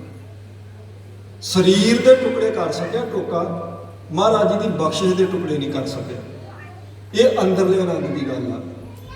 ਬਾਬਾ ਦੀਪ ਸਿੰਘ ਜੀ ਦਾ ਸੀਸ ਲੱਥ ਗਿਆ ਤੇ ਲੱਥੇ ਹੋਏ ਸੀਸ ਤੋਂ ਸਾਧ ਸੰਗਤ ਜੀ ਉਹ ਉੱਥੋਂ ਚੱਲਦੇ ਆ ਚੱਬੇ ਦੇ ਮੈਦਾਨ 'ਚ। ਜਦੋਂ ਆਪਾਂ ਤੁਸੀਂ ਸਾਰਾ ਦਰਸ਼ਨ ਕਰਨਾ ਹੋਵੇ ਨਾ ਉਸ ਰੂਪ ਦਾ, ਤਾਂ ਚਲੋ ਤਰਨ ਤਾਰਨ ਬਾਬਾ ਜੀ ਨੇ ਅਰਦਾਸ ਕੀਤੀ। ਤੁਸੀਂ ਤਰਨ ਤਾਰਨ ਸਾਹਿਬ ਤੋਂ ਜਦੋਂ ਬਾਈਪਾਸ ਤੇ ਆਉਣੇ, ਬਾਈਪਾਸ ਤੋਂ ਕੁਝ ਕੁ 100 ਮੀਟਰ ਪਿੱਛੇ ਉਹ ਸਥਾਨ ਹੈ ਥੋੜਾ ਜਿਹਾ ਮੇਨ ਰੋਡ ਤੋਂ ਅੰਦਰ ਨੂੰ ਜਾ ਕੇ, ਜਿੱਥੇ ਬਾਬਾ ਜੀ ਲਕੀਰ ਖਿੱਚ ਕੇ ਕਹਿੰਦੇ ਆ ਵੀ ਇਸ ਲਕੀਰ ਤੋਂ ਹੀ ਹੁਣ ਪਾਰ ਹੋ, ਜਿਹੜੇ ਮਰਨਾ ਮੰਨਦੇ ਆ, ਜਿਹੜੇ ਘਰਾਂ ਨੂੰ ਜਾਣਾ ਚਾਹੁੰਦੇ ਜਾ ਸਕਦੇ ਆ, ਕੋਈ ਸਾਨੂੰ ਇਤਰਾਜ਼ ਨਹੀਂ ਹੈ। ਪਰ ਇੱਕ ਵੀ ਨਹੀਂ ਸੀ ਮੁੜਿਆ। ਉੱਥੋਂ ਫਿਰ ਚੱਲ ਕੇ ਚੱਬੇ ਪਹੁੰਚਦੇ ਆ, ਤੇ ਚੱਬੇ ਸਾਧ ਸੰਗਤ ਜੀ ਘਮਸਾਨ ਦੇ ਯੁੱਧ ਵਿੱਚ ਬਾਬਾ ਦੀਪ ਸਿੰਘ ਜੀ ਦਾ ਸੀਸ ਉੱਤਰ ਜਾਂਦਾ। ਬਾਅਦ ਦੀ ਸਮਾਧ ਜਿਹੜੀ ਬਾਬਾ ਨੌਧ ਸਿੰਘ ਜੀ ਦੀ ਹੈ। ਬਾਬਾ ਨੌਧ ਸਿੰਘ ਜੀ ਬਾਬਾ ਦੀਪ ਸਿੰਘ ਜੀ ਦੀ ਮਾਸੀ ਦੇ ਪੁੱਤਰ ਹੈ। ਉਮਰ ਬਾਬਾ ਦੀਪ ਸਿੰਘ ਜੀ ਤੋਂ ਉਹਨਾਂ ਦੀ ਵੀ ਵੱਡੀ ਹੈ। ਉਹਨਾਂ ਨੂੰ ਬਾਬਾ ਦੀਪ ਸਿੰਘ ਜੀ ਨੇ ਆਖਿਆ ਸੀ ਤੁਸੀਂ ਜਥਾ ਚਲਾਇਓ, ਬਾਅਦ ਵਿੱਚ ਸ਼ਹੀਦ ਅਸੀਂ ਹੋਣਾ। ਤੇ ਉਹਨਾਂ ਨੇ ਆਖਿਆ ਤੁਸੀਂ ਇਸ ਕਰਕੇ ਕਹਿੰਦੇ ਵੀ ਮੈਂ ਬਜ਼ੁਰਗ ਹਾਂ? ਨਹੀਂ, ਇਹ ਗੱਲ ਨਹੀਂ ਹੋਣੀ, ਤੁਸੀਂ ਲੜਾਈ ਦੇ ਮੈਦਾਨ 'ਚ ਮੇਰੇ ਜ਼ੋਰ ਵੇਖਿਓ। ਤੇ ਵਾਕਈ ਬਾਬਾ ਨੌਧ ਸਿੰਘ ਜੀ ਕਮਾਲ ਦੀ ਜੰਗ ਉੱਥੇ ਕੀਤੀ। ਜਿੱਥੇ ਗੱਡੀਆਂ ਰੋਕ ਕੇ ਜਾਂਦੀਆਂ ਉਹ ਬਾਬਾ ਨੌਧ ਸਿੰਘ ਜੀ ਦਾ ਸਥਾਨ ਹੈ। ਉਹਦੇ ਤੋਂ 300-400 ਮੀਟਰ ਦੀ ਦੂਰੀ ਤੇ ਬਾਬਾ ਦੀਪ ਸਿੰਘ ਜੀ ਦਾ ਸਥਾਨ ਵੱਖਰਾ, ਜਿੱਥੇ ਸੀਸ ਲੱਤਾ ਬਾਬਾ ਜੀ ਦਾ। ਉਸ ਸਥਾਨ ਦਾ ਨਾਮ ਸਾਧ ਸੰਗਤ ਜੀ ਟਾਹਲਾ ਸਾਹਿਬ। ਉੱਥੋਂ ਫਿਰ ਬਾਬਾ ਦੀਪ ਸਿੰਘ ਜੀ ਸੀਸ ਲੈ ਕੇ ਹਰਿਮੰਦਰ ਸਾਹਿਬ ਦੀਆਂ ਪਰਿਕਰਮਾ 'ਚ ਪਹੁੰਚਦੇ ਆ, ਤੇ ਕਲਗੀਧਰ ਪਾਤਸ਼ਾਹ ਜੀ ਦਾ ਇਨ ਬਿਨ ਬਚਨ ਸਾਰੇ ਪੂਰੇ ਹੋ ਜਾਂਦੇ ਵੀ ਤੁਹਾਡੇ ਆਨੰਦ 'ਚ ਫਰਕ ਨਹੀਂ ਪਵੇਗਾ। ਸਿਰ ਜਿਹੜਾ ਤੁਹਾਡਾ ਧੜ ਤੋਂ ਵੱਖਰਾ ਹੋ ਸਕਦਾ, ਪਰ ਉਸ ਸੁੱਖ 'ਚ ਫਰਕ ਨਹੀਂ ਪੈਂਦਾ। ਉਸ ਆਨੰਦ 'ਚ ਵਾਕਈ ਫਰਕ ਨਹੀਂ ਪਿਆ। ਉਹ ਦੋਨੋਂ ਦਿਹਾੜੇ ਦਮਦਮੀ ਟਕਸਾਲ ਦੀ ਪ੍ਰਾਰੰਭਤਾ ਔਰ ਸ੍ਰੀ ਗੁਰੂ ਗ੍ਰੰਥ ਸਾਹਿਬ ਮਹਾਰਾਜ ਸੱਚੇ ਪਾਤਸ਼ਾਹ ਜੀ ਦੇ ਇਸ ਦਮਦਮੀ ਸਰੂਪ ਦੀ ਸੰਪੂਰਨਤਾ ਦਮਦਮਾ ਸਾਹਿਬ ਦੀ ਧਰਤੀ ਤੇ ਕਲਗੀਧਰ ਪਾਤਸ਼ਾਹ ਜੀ ਨੇ ਸਾਧ ਸੰਗਤ ਜੀ ਕੀਤੀ। ਉਹ ਦਿਨ ਅੱਜ ਕੱਲ੍ਹ ਚੱਲਦੇ ਪਏ, ਇਸ ਕਰਕੇ ਟੂਕ ਮਾਤਰ ਬੇਨਤੀ ਕੀਤੀ, ਕਿਉਂਕਿ ਸਿੰਘਾਂ ਨੇ ਹੁਕਮ ਲਾ ਦਿੱਤਾ ਸੀ ਵੀ ਉਹ ਦਿਹਾੜੇ ਅੱਜ ਕੱਲ੍ਹ ਚੱਲ ਰਹੇ ਆ ਦੋਨੋਂ ਹੀ, ਇਹ ਤੇ ਥੋੜਾ ਟੂਕ ਮਾਤਰ ਆਪਾਂ ਇਹ ਵਿਚਾਰ ਕਰ ਲਈਏ। ਚਲੋ ਹੁਣ ਆਪਾਂ ਆਉਂਦੇ ਹਾਂ ਜੋ ਅੰਮ੍ਰਿਤ ਵੇਲੇ ਧੰਨ ਗੁਰੂ ਰਾਮਦਾਸ ਮਹਾਰਾਜ ਸੱਚੇ ਪਾਤਸ਼ਾਹ ਜੀ ਨੇ ਸਾਧ ਸੰਗਤ ਦੀ ਕਿਰਪਾ ਕੀਤੀ, ਆਪਾਂ ਨੂੰ ਸ੍ਰੀ ਮੁਖ ਵਾਕ ਬਖਸ਼ਿਸ਼ ਕੀਤਾ ਹੈ। ਉਸ ਦੀ ਵਿਚਾਰ ਕਰਕੇ ਆਪਾਂ ਹੋਰ ਆਪਣੇ ਸਮੇਂ ਨੂੰ ਸਫਲਾ ਕਰਨਾ ਹੈ। ਧਨਾਸਰੀ ਮਹੱਲਾ ਚੌਥਾ। ਧਨਾਸਰੀ ਰਾਗ ਵਿੱਚ ਸਤਿਗੁਰੂ ਗੁਰੂ ਰਾਮਦਾਸ ਮਹਾਰਾਜ ਸੱਚੇ ਪਾਤਸ਼ਾਹ ਜੀ, ਹਾਲਾਂਕਿ ਰਾਗ ਮਾਲਾ ਅਨੁਸਾਰ ਧਨਾਸਰੀ ਰਾਗ ਨਹੀਂ ਹੈ, ਪਰ ਆਪਾਂ ਆਪਣੀ ਬੋਲੀ 'ਚ ਰਾਗ ਹੀ ਕਹਿੰਦੇ। ਸਾਰਿਆਂ 31 ਰਾਗਾਂ 'ਚ ਆਪਾਂ ਕਹਿੰਦੇ ਮਹਾਰਾਜ ਜੀ ਦੀ ਬਾਣੀ। ਧਨਾਸਰੀ ਰਾਗ ਵਿੱਚ ਸਤਿਗੁਰੂ ਗੁਰੂ ਰਾਮਦਾਸ ਮਹਾਰਾਜ ਸੱਚੇ ਪਾਤਸ਼ਾਹ ਜੀ ਸੋਢੀ ਸੁਲਤਾਨ ਚੋਜੀ ਪ੍ਰੀਤਮ ਸਾਧ ਸੰਗਤ ਜੀ ਕਿਰਪਾ ਕਰਦੇ ਆ। ਹਮ ਅੰਧਲੇ ਅੰਧ ਬਿਖਾ ਬਿਖਰਾਤੇ ਕਿਉਂ ਚੱਲੈ ਗੁਰ ਚਾਲੇ। ਇਥੋਂ ਹੁਕਮਨਾਮੇ ਦੀ ਪ੍ਰਾਰੰਭਤਾ ਕੀਤੀ ਚੌਥੇ ਪਾਤਸ਼ਾਹ ਜੀ ਨੇ। ਹਮ ਅੰਧਲੇ ਅੰਧ ਬਿਖਾ ਬਿਖਰਾ, ਅਸੀਂ ਅੰਨੇ। ਅੰਧਲੇ ਦਾ ਅਰਥ ਹੈ ਅੰਨਾ, ਜਿਸ ਨੂੰ ਦਿਖਾਈ ਨਹੀਂ ਦਿੰਦਾ। ਬਿਖਾ ਬਿਖਰਾਤੇ, ਰਾਤੇ ਦਾ ਅਰਥ ਹੈ ਰੰਗੇ ਬਿਖ ਵਿਸ਼ੇ। ਕਹਿੰਦੇ ਮਹਾਰਾਜ ਇੱਕ ਤੇ ਅਸੀਂ ਅੰਨੇ, ਸਾਨੂੰ ਦਿਖਾਈ ਕੋਈ ਨਹੀਂ ਦਿੰਦਾ, ਉੱਪਰੋਂ ਸਾਨੂੰ ਵਿਸ਼ਿਆਂ ਨੇ ਘੇਰਾ ਪਾਇਆ ਹੋਇਆ। ਕਿਉਂ ਚੱਲ ਹੈ ਗੁਰ ਚਾਲੀ। ਚਾਲੀ ਕਹਿੰਦੇ ਮਰਿਆਦਾ। ਮਹਾਰਾਜ ਤੁਹਾਡੀ ਦੱਸੀ ਮਰਿਆਦਾ ਤੇ ਕਿਵੇਂ ਚੱਲ ਸਕਦੇ ਆ? ਅੱਖਾਂ ਤੋਂ ਅਸੀਂ ਅੰਨੇ ਆ, ਵਿਸ਼ਿਆਂ ਨੇ ਸਾਨੂੰ ਆਪਣੇ ਘੇਰੇ 'ਚ ਲਿਆ ਹੋਇਆ ਹੈ, ਤੇ ਕਿਵੇਂ ਚੱਲੀਏ ਤੁਹਾਡੇ ਦੱਸੇ ਮਾਰਗ ਤੇ? ਚਾਲੀ ਦਾ ਮਤਲਬ ਮਰਿਆਦਾ, ਮਰਿਆਦਾ ਦਾ ਮਤਲਬ ਮਾਰਗ ਜਿਹੜਾ ਮਹਾਰਾਜ ਜੀ ਨੇ ਆਪਾਂ ਨੂੰ ਦਿੱਤਾ।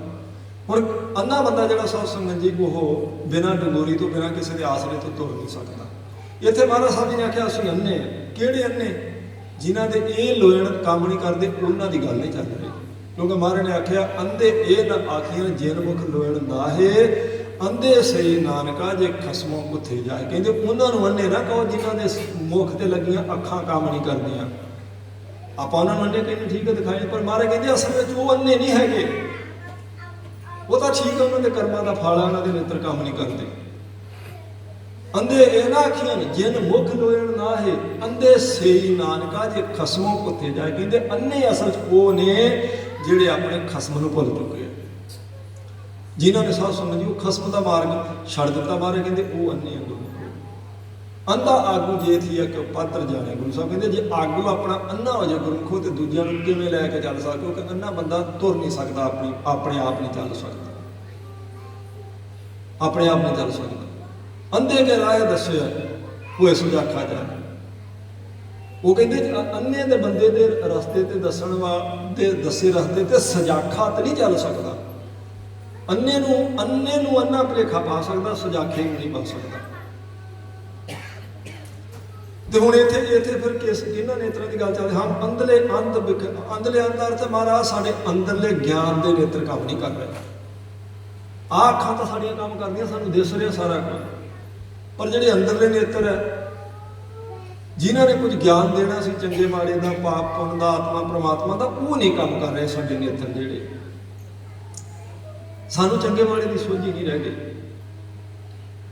ਸਾਨੂੰ ਆਪਣਾ ਮਨੋਰਥ ਦਿਖਾਈ ਨਹੀਂ ਦੇ ਰਿਹਾ ਜਿਹੜਾ ਜੀਵਨ ਦਾ ਉੱਪਰ ਉਹ 'ਚ ਮਨੋਰਥ ਸੀ ਪਵਿੱਤਰ, ਉਹ ਨਹੀਂ ਦਿਖਾਈ ਦੇ ਰਿਹਾ। ਇਸ ਕਰਕੇ ਅਸੀਂ ਅੰਨੇ। ਉੱਪਰੋਂ ਸਾਨੂੰ ਜਿਹੜੇ ਵਿਸ਼ੇ ਮਹਾਰਾਜ ਉਹ ਬੜੇ ਚੰਬੜੇ ਹੋਏ, ਕਿਵੇਂ ਆਪ ਜੀ ਦੇ ਦੱਸੇ ਮਾਰਗ ਤੇ ਚੱਲ, ਕਿਉਂ ਚੱਲਿਆ ਗੁਰ ਚਾਲੀ, ਕਿਵੇਂ ਚੱਲ ਸਕਦੇ ਕਿਉਂਕਿ ਦਿਖਾਈ ਨਹੀਂ ਦੇ ਰਿਹਾ ਨਾ। ਅੰਨੇ ਨੂੰ ਚੱਲਣ ਲਈ ਸਾਧ ਸੰਗਤ ਜੀ ਆਸਰਾ ਜੇ ਜੋ ਅੰਦਰਲੇ ਹੱਥ ਟੋਣੀ ਤੇ ਉਹ ਨਾਮ ਹਮਾਰੇ ਮਾਰੇ। ਕਹਿੰਦੇ ਗੁਰਮੁਖੋ ਜਿਹਦੇ ਅੰਦਰਲੇ ਕੰਮ ਨਹੀਂ ਨਾ ਕਰਦੇ ਉਹ ਨਾਮ ਜਪਣਾ ਸ਼ੁਰੂ ਕਰਦੇ, ਨਾਮ ਡੰਗੋਰੀ ਦਾ ਹੀ ਕੰਮ ਕਰੇਗਾ। ਜੇ ਉਹ ਅੰਦਰਲੇ ਹੱਥ ਟੋਣੀ ਹੁੰਦੀ ਡੰਗੋਰੀ ਜਿਹਦੇ ਨਾਲ ਟੋ ਟੋ ਕੇ ਅੰਨਾ ਤੁਰਦਾ। ਕਹਿੰਦੇ ਗੁਰਮੁਖੋ ਜਿਵੇਂ ਉਹ ਅੰਨੇ ਦੇ ਹੱਥ ਵਿੱਚ ਉਹ ਡਾਂਗ ਉਹ ਨਗੋਰੀ ਹੈ, ਇਵੇਂ ਅਗਿਆਨੀ ਬੰਦਾ ਜੇ ਸਿਮਰਨ ਕਰਨਾ ਸ਼ੁਰੂ ਕਰ ਦੇਵੇ ਤੇ ਸਿਮਰਨ ਉਹਦਾ ਆਸਰਾ ਬਣ ਜਾਏਗਾ, ਜਿਵੇਂ ਅੰਨੇ ਦਾ ਆਸਰਾ ਡਾਂਗ ਹੈ ਡੰਗੋਰੀ। ਇਸ ਲਈ ਕਿ ਉਹ ਉਸ ਅਕਾਲ ਪੁਰਖ ਵਾਹਿਗੁਰੂ ਦਾ ਸਿਮਰਨ ਕਰੋ ਭਾਈ, ਇਹ ਤੁਹਾਡਾ ਆਸਰਾ ਬਣ ਜਾਏਗਾ। ਗੁਰਮੁਖਾਂ ਨੇ ਸ਼ਬਦ ਸਰਵਣ ਕਰਾਇਆ, ਮੈਂ ਬੇਨਤੀ ਕੀਤੀ, ਉਹ ਕਹਿੰਦੇ ਨੇ ਤੁਧ ਭਾਵੇ ਤਾਂ ਨਾਮ ਜਪਾਵੇ ਸੁਖ ਤੇਰਾ ਦਿੱਤਾ ਲਹੀਏ। ਉਹਨੂੰ ਭਾਵੇ ਤਾਂ ਉਹ ਫਿਰ ਕੀ ਕਿਰਪਾ ਕਰਦਾ, ਨਾਮ ਜਪਾਵੇਗਾ। ਨਾਮ ਜਪਣ ਵਾਲੇ ਨੂੰ ਸੁਖ ਪਰਮਾਤਮਾ ਦਿੰਦਾ। ਕਹਿੰਦੇ ਉਹਦਾ ਦਿੱਤਾ ਸੁਖ ਹੈ, ਕਿਉਂ? ਕਿਉਂਕਿ ਉਹਨੇ ਨਾਮ ਜਪਣ ਵਾਲੇ ਪਾਸੇ ਲਾ ਦਿੱਤਾ। ਉਹ ਜਪਿਆ ਹੋਇਆ ਨਾਮ ਸਾਧ ਸੰਗਤ ਜੀ ਫਿਰ ਆਸਰਾ ਬਣ ਜਾਂਦਾ ਹੈ। ਉਹ ਡੰਗੋਰੀ ਜਿਵੇਂ ਅੰਨੇ ਦਾ ਆਸਰਾ ਹੁੰਦਾ, ਇਵੇਂ ਕਹਿੰਦੇ ਗੁਰਮੁਖੋ ਉਹ ਨਾਮ ਜਪਣ ਕਰਕੇ ਸਾਨੂੰ ਪਤਾ ਲੱਗ ਜਾਏਗਾ, ਸੋਝੀ ਆ ਜਾਏਗੀ।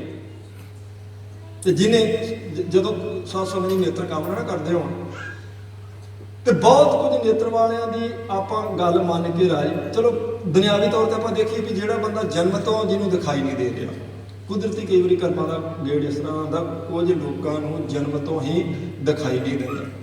ਸੂਰਮੇ ਸਿੰਘ ਆਪਾਂ ਉਹਨਾਂ ਨੂੰ ਕਹਿੰਦੇ, ਉਹਨਾਂ ਨੂੰ ਜਨਮ ਤੋਂ ਅੱਖਾਂ ਕੰਮ ਨਹੀਂ ਕਰਦੇ।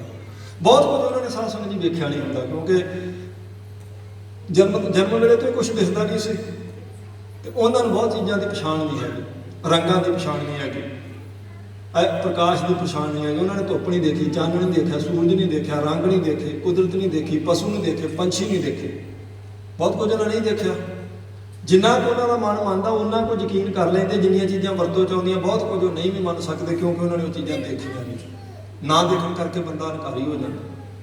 ਸਿਆਣੇ ਕਹਿੰਦੇ ਕੋਈ ਅੰਨਾ ਬੰਦਾ ਸੀ ਜਨਮ ਤੋਂ ਅੰਨਾ, ਤਾਂ ਉਹ ਬੈਠਾ ਹੋਇਆ ਸੀ ਧੁੱਪੇ, ਉਹਦੇ ਕੋਲੇ ਘੋਰ ਗੁਰਮੁਖ ਪਿਆਰਾ ਆਣ ਬੈਠਾ ਤੇ ਕੁਦਰਤੀ ਉਹਨੇ ਗੱਲ ਛੇੜੀ। ਕਹਿੰਦਾ ਵੀ ਅੱਜ ਦੇਖ ਕਿੰਨਾ ਸੋਹਣਾ ਦਿਨ ਆ, ਵੀ ਬੜੀ ਪਿਆਰੀ ਧੁੱਪ ਲੱਗੀ ਆ, ਬੜਾ ਸੋਹਣਾ ਅੱਜ ਪ੍ਰਕਾਸ਼ ਆ, ਸੋਹਣਾ ਦਿਨ ਚੜਿਆ, ਵੀ ਇਦਾਂ ਦੀ ਧੁੱਪ ਕਦੇ ਕਦੇ ਮਿਲਦੀ ਹੈ। ਜੇ ਧੁੱਪ ਦੀਆਂ ਸਿਫਤਾਂ ਕੀਤੀਆਂ ਤੇ ਉਹ ਜਿਹੜਾ ਬੰਦਾ ਜਿਹਨੂੰ ਦਿਖਾਈ ਨਹੀਂ ਸੀ ਦੇ ਰਿਹਾ, ਉਹ ਕਹਿੰਦਾ ਵੀ ਉਹ ਕੀ ਹੁੰਦੀ ਧੁੱਪ? ਉਹ ਕਹਿੰਦਾ ਧੁੱਪ ਮਤਲਬ ਪ੍ਰਕਾਸ਼ ਆ ਸੋਹਣਾ, ਸੂਰਜ ਤੋਂ ਨਿੱਘ ਵੀ ਦਿੰਦੀ ਆ, ਚਾਨਣ ਵੀ ਦਿੰਦੀ ਆ, ਹੋਰ ਸਿਫਤਾਂ ਕੀਤੀਆਂ। ਉਹ ਕਹਿੰਦਾ ਵੀ ਮੈਨੂੰ ਕੀ ਪਤਾ ਲੱਗੇ, ਮੈਂ ਤਾਂ ਧੁੱਪ ਹੀ ਨਹੀਂ ਦੇਖੀ ਕਦੇ, ਵੀ ਤੂੰ ਉਹ ਦੱਸ ਨਾ ਕਿੱਦਾਂ ਦੀ ਹੁੰਦੀ। ਉਹ ਕਹਿੰਦਾ ਮੈਂ ਕਿਵੇਂ ਦੱਸਾਂ? ਜਿਹੜਾ ਅੰਨਾ ਮਨੁੱਖ ਸੀ ਉਹ ਕਹਿੰਦਾ ਵੀ ਐਂ ਕਰ, ਥੋੜ੍ਹੀ ਜਿਹੀ ਧੁੱਪ ਲੈ ਕੇ ਮੇਰੇ ਮੂੰਹ 'ਚ ਪਾ, ਮੈਂ ਸਵਾਦ ਵੇਖ ਲੈਣਾ, ਮੈਨੂੰ ਪਤਾ ਲੱਗ ਗਿਆ ਤੂੰ ਜਿਸ ਧੁੱਪ ਦੀਆਂ ਇੰਨੀਆਂ ਸਿਫਤਾਂ ਕਰਦਾ ਉਹਦਾ ਸਵਾਦ ਕੀ ਹੈ। ਉਹ ਕਹਿੰਦਾ ਨਹੀਂ, ਉਹਦਾ ਸਵਾਦ ਨਹੀਂ ਹੁੰਦਾ ਕੋਈ, ਮੈਂ ਤੇਰੇ ਮੂੰਹ 'ਚ ਧੁੱਪ ਨਹੀਂ ਪਾ ਸਕਦਾ। ਉਹ ਕਹਿੰਦਾ ਚੱਲ ਫਿਰ ਇਉਂ ਕਰ, ਥੋੜ੍ਹੀ ਜਿਹੀ ਧੁੱਪ ਫੜ ਕੇ ਤੇ ਮੇਰੇ ਨੱਕ ਅੱਗੇ ਕਰ, ਮੈਂ ਵਾਸ਼ਨਾ ਲੈ ਲੈਣਾ, ਤਾਂ ਮੈਂ ਸੁਗੰਧੀ ਲੈ ਕੇ ਮੈਨੂੰ ਪਤਾ ਲੱਗ ਜਾਏਗਾ ਧੁੱਪ ਦੀ ਸੁਗੰਧੀ ਕਿੱਦਾਂ। ਉਹ ਕਹਿੰਦਾ ਨਹੀਂ, ਧੁੱਪ ਦੀ ਸੁਗੰਧੀ ਵੀ ਕੋਈ ਨਹੀਂ ਹੈਗੀ, ਧੁੱਪ ਤੇਰੇ ਪੈਰੇ ਜਾਂ ਨੱਕ ਤੇ ਮੂੰਹ ਤੇ, ਲੇਕਿਨ ਤੈਨੂੰ ਪਤਾ ਨਹੀਂ। ਉਹ ਕਹਿੰਦਾ ਚੱਲ ਫਿਰ ਜੇ ਇਦਾਂ ਵੀ ਨਹੀਂ ਹੁੰਦਾ ਤਾਂ ਤੂੰ ਇਉਂ ਕਰ, ਫਿਰ ਧੁੱਪ ਥੋੜ੍ਹੀ ਜਿਹੀ ਲੈ ਕੇ ਤੇ ਮੇਰੇ ਹੱਥ ਦੇ ਪੁੱਠੇ ਪਾਸੇ ਘਸਾ ਤੇ ਮੈਂ ਸਪਰਸ਼ ਦੇਖ ਲੈਣਾ ਧੁੱਪ ਦਾ, ਵੀ ਨਰਮ ਹੈ, ਗਰਮ ਹੈ, ਖੁਰਦਰਾ ਕੀ ਹੈ। ਉਹ ਕਹਿੰਦਾ ਵੀ ਇਦਾਂ ਵੀ ਨਹੀਂ ਹੋ ਸਕਦਾ, ਵੀ ਧੁੱਪ ਤਾਂ ਤੇਰੇ ਹੱਥ ਤੇ ਪੈ ਹੀ ਰਹੀ ਹੈ। ਉਹ ਕਹਿੰਦਾ ਇਹ ਕਿੱਦਾਂ ਹੋ ਸਕਦਾ ਵੀ ਜਿਸ ਚੀਜ਼ ਦੀਆਂ ਤੂੰ ਇੰਨੀਆਂ ਸਿਫਤਾਂ ਕਰੇ ਉਹਦਾ ਸਵਾਦ ਵੀ ਕੋਈ ਨਹੀਂ, ਉਹਦੀ ਸੁਗੰਧੀ ਵੀ ਕੋਈ ਨਹੀਂ, ਉਹਦਾ ਸਪਰਸ਼ ਵੀ ਕੋਈ ਨਹੀਂ, ਉਹਨੂੰ ਤੂੰ ਫੜ ਵੀ ਨਹੀਂ ਹੱਥ ਸਕਦਾ, ਇਹ ਕੀ ਗੱਲ ਹੋਈ? ਇਹਦਾ ਮਤਲਬ ਵੀ ਮੈਨੂੰ ਦਿਖਾਈ ਨਹੀਂ ਦਿੰਦਾ ਤੇ ਤੂੰ ਮੈਨੂੰ ਟਿਚਰਾ ਕਰ ਰਿਹਾ। ਉਹ ਕਹਿੰਦਾ ਨਹੀਂ, ਮੈਂ ਝੂਠ ਨਹੀਂ ਬੋਲਦਾ, ਹੈ ਇਦਾਂ ਹੀ। ਉਹ ਜੀ ਰੌਲਾ ਪੈ ਗਿਆ, ਲੋਕ ਇਕੱਠੇ ਹੋ ਗਏ, ਝਗੜਾ ਵੱਧ ਗਿਆ। ਕੋਈ ਸਿਆਣਾ ਬੰਦਾ ਆਇਆ, ਉਹਨੇ ਪੁੱਛਿਆ ਵੀ ਲੜਾਈ ਕਾਹਦੀ ਹੈ? ਉਹ ਕਹਿੰਦਾ ਲੜਾਈ ਕੋਈ ਨਹੀਂ, ਆ ਦੇਖੋ ਇਹਨੂੰ ਦਿਖਦਾ ਨਹੀਂ ਸੂਰਮੇ ਬੰਦੇ ਨੂੰ, ਇਹਨੂੰ ਮੈਂ ਕਹਿ ਰਿਹਾ ਧੁੱਪ ਬੜੀ ਸੋਹਣੀ ਆ, ਇਹਨੇ ਇਸ ਗੱਲ ਦੀ ਲੜਾਈ ਪਾ ਲਈ ਵੀ ਜੇ ਧੁੱਪ ਸੋਹਣੀ ਆ ਤਾਂ ਮੈਨੂੰ ਉਹਦਾ ਸਵਾਦ ਵਿਖਾ, ਉਹਦੀ ਬਾਸ਼ਨਾ ਮੇਰੇ ਨੱਕ ਅੱਗੇ ਕਰ, ਮੇਰੇ ਹੱਥ ਤੇ ਘਸਾ। ਉਹ ਕਹਿੰਦਾ ਵੀ ਅਸਲ 'ਚ ਗੱਲ ਇਹ ਆ ਵੀ ਜਿੰਨਾ ਮਰਜ਼ੀ ਤੁਸੀਂ ਸਮਝਾ ਲਓ, ਇਹਨੇ ਕਦੇ ਧੁੱਪ ਨਹੀਂ ਦੇਖੀ ਤੇ ਇਹਨੇ ਨਹੀਂ ਮੰਨਣਾ, ਕਿਉਂਕਿ ਇਹਨੇ ਉਹ ਚੀਜ਼ ਦੇਖੀ ਨਹੀਂ। ਕੁਝ ਚੀਜ਼ਾਂ ਸਿਰਫ ਦੇਖ ਕੇ ਯਕੀਨ ਆਉਂਦਾ, ਕਹਿਣ ਤੇ ਯਕੀਨ ਨਹੀਂ ਆਉਣਾ। ਤੇ ਉਹ ਕਹਿੰਦੇ ਫਿਰ ਹੁਣ ਇਹਦਾ ਕੀ ਹੱਲ ਕੀਤਾ ਜਾਏ? ਉਹ ਕਹਿੰਦਾ ਇਹਨੂੰ ਮੇਰੇ ਨਾਲ ਭੇਜੋ, ਮੈਂ ਯਤਨ ਕਰਦਾ। ਉਹ ਲੈ ਗਿਆ ਜੀ ਉਹਨੂੰ, ਸੂਰਮੇ ਬੰਦੇ ਨੂੰ ਗੁਰਮੁਖ ਪਿਆਰਾ ਕੋਈ ਲੈ ਗਿਆ, ਜਾ ਕੇ ਡਾਕਟਰ ਕੋਲ ਕਹਿੰਦਾ ਵੀ ਖਰਚਾ ਸਾਰਾ ਮੈਂ ਕਰਦਾ, ਦੇਖੋ ਇਹਦਾ ਕੁਝ ਹੋ ਸਕਦਾ। ਉਹ ਕਹਿੰਦਾ ਵੀ ਪੱਕਾ ਪਤਾ ਨਹੀਂ, ਆਪਰੇਸ਼ਨ ਕਰਕੇ ਦੇਖ ਲੈਂਦੇ, ਸ਼ਾਇਦ ਕੋਈ ਰੱਬ ਦੀ ਕਿਰਪਾ ਹੋ ਜੇ ਤੇ ਇਹ ਇਹਨੂੰ ਦਿਸਣ ਲੱਗ ਪਿਆ। ਉਹ ਕਹਿੰਦਾ ਚਲੋ ਕਰੋ ਇਹਦਾ ਆਪਰੇਸ਼ਨ। ਆਪਰੇਸ਼ਨ ਕੀਤਾ, ਜਦੋਂ ਪੱਟੀ ਖੁੱਲੀ परमात्मा ने कृपा की, उन्होंने दसन लग पाया। तो जदों उन्हें देख पहली बार जिंदगी च उन्हें प्रकाश देखा तो कहता वाह आ तो कमाल ही हुई पई पई, आ भी इन्ना प्रकाश चानण, ये की है, कहते यही तो धुप्प जी तेन समझा रहे थे, इसे धुप्प करके तो प्रकाश है। तो कहता अच्छा ये देख के यकीन किया, उदा यकीन क्योंकि नई चीज़ देखी तो उस चीज़ वालों अज्ञान होने करके उन्होंने यकीन करना औखा से। इस तरह हम अंतरीब नेत्र जिन्हों के काम नहीं करते ज्ञान के, हम अंधले अंध बिखर बिखराते क्यों चाले गुर चाली। महाराज कहते जोड़े अंदरों अन्ने आ अखा तो काम कर दियाँ, पर ज्ञान के नेत्र बंद होने करके जोड़े ज्ञान के वचन है वो यकीन करना बड़ा औखा जी महाराज को यकीन करना। वो जी अंदरली अवस्था, जो अंदरला सुख है, जो आनंद है, जी शांति है, वो वालों आप अज्ञानी है, देखा नहीं किसी करके आप कहते नहीं ये झूठ ही है सारा, इदा कि हो सकता जी, क्योंकि सानू ज्ञान नहीं, फिर सानू तर्क फुरदी पत्थर च पंजा कि लग सकता, रीठे कि मिठे हो सकते हैं, मका कि घूम सकता, मंदिर कि फिर गया नामदेव वास्ते, क्यों? क्योंकि सानू उस चीज़ का ज्ञान है नहीं कि वो किहड़ी ऐसी उपरली अवस्था जिस करके परमात्मा भगतां के पिछे पिछे तुरया फिरदा कहंदा मंदिर फेर दिंदे आ, जिस करके परमात्मा ये कौतक वरता दिंदा।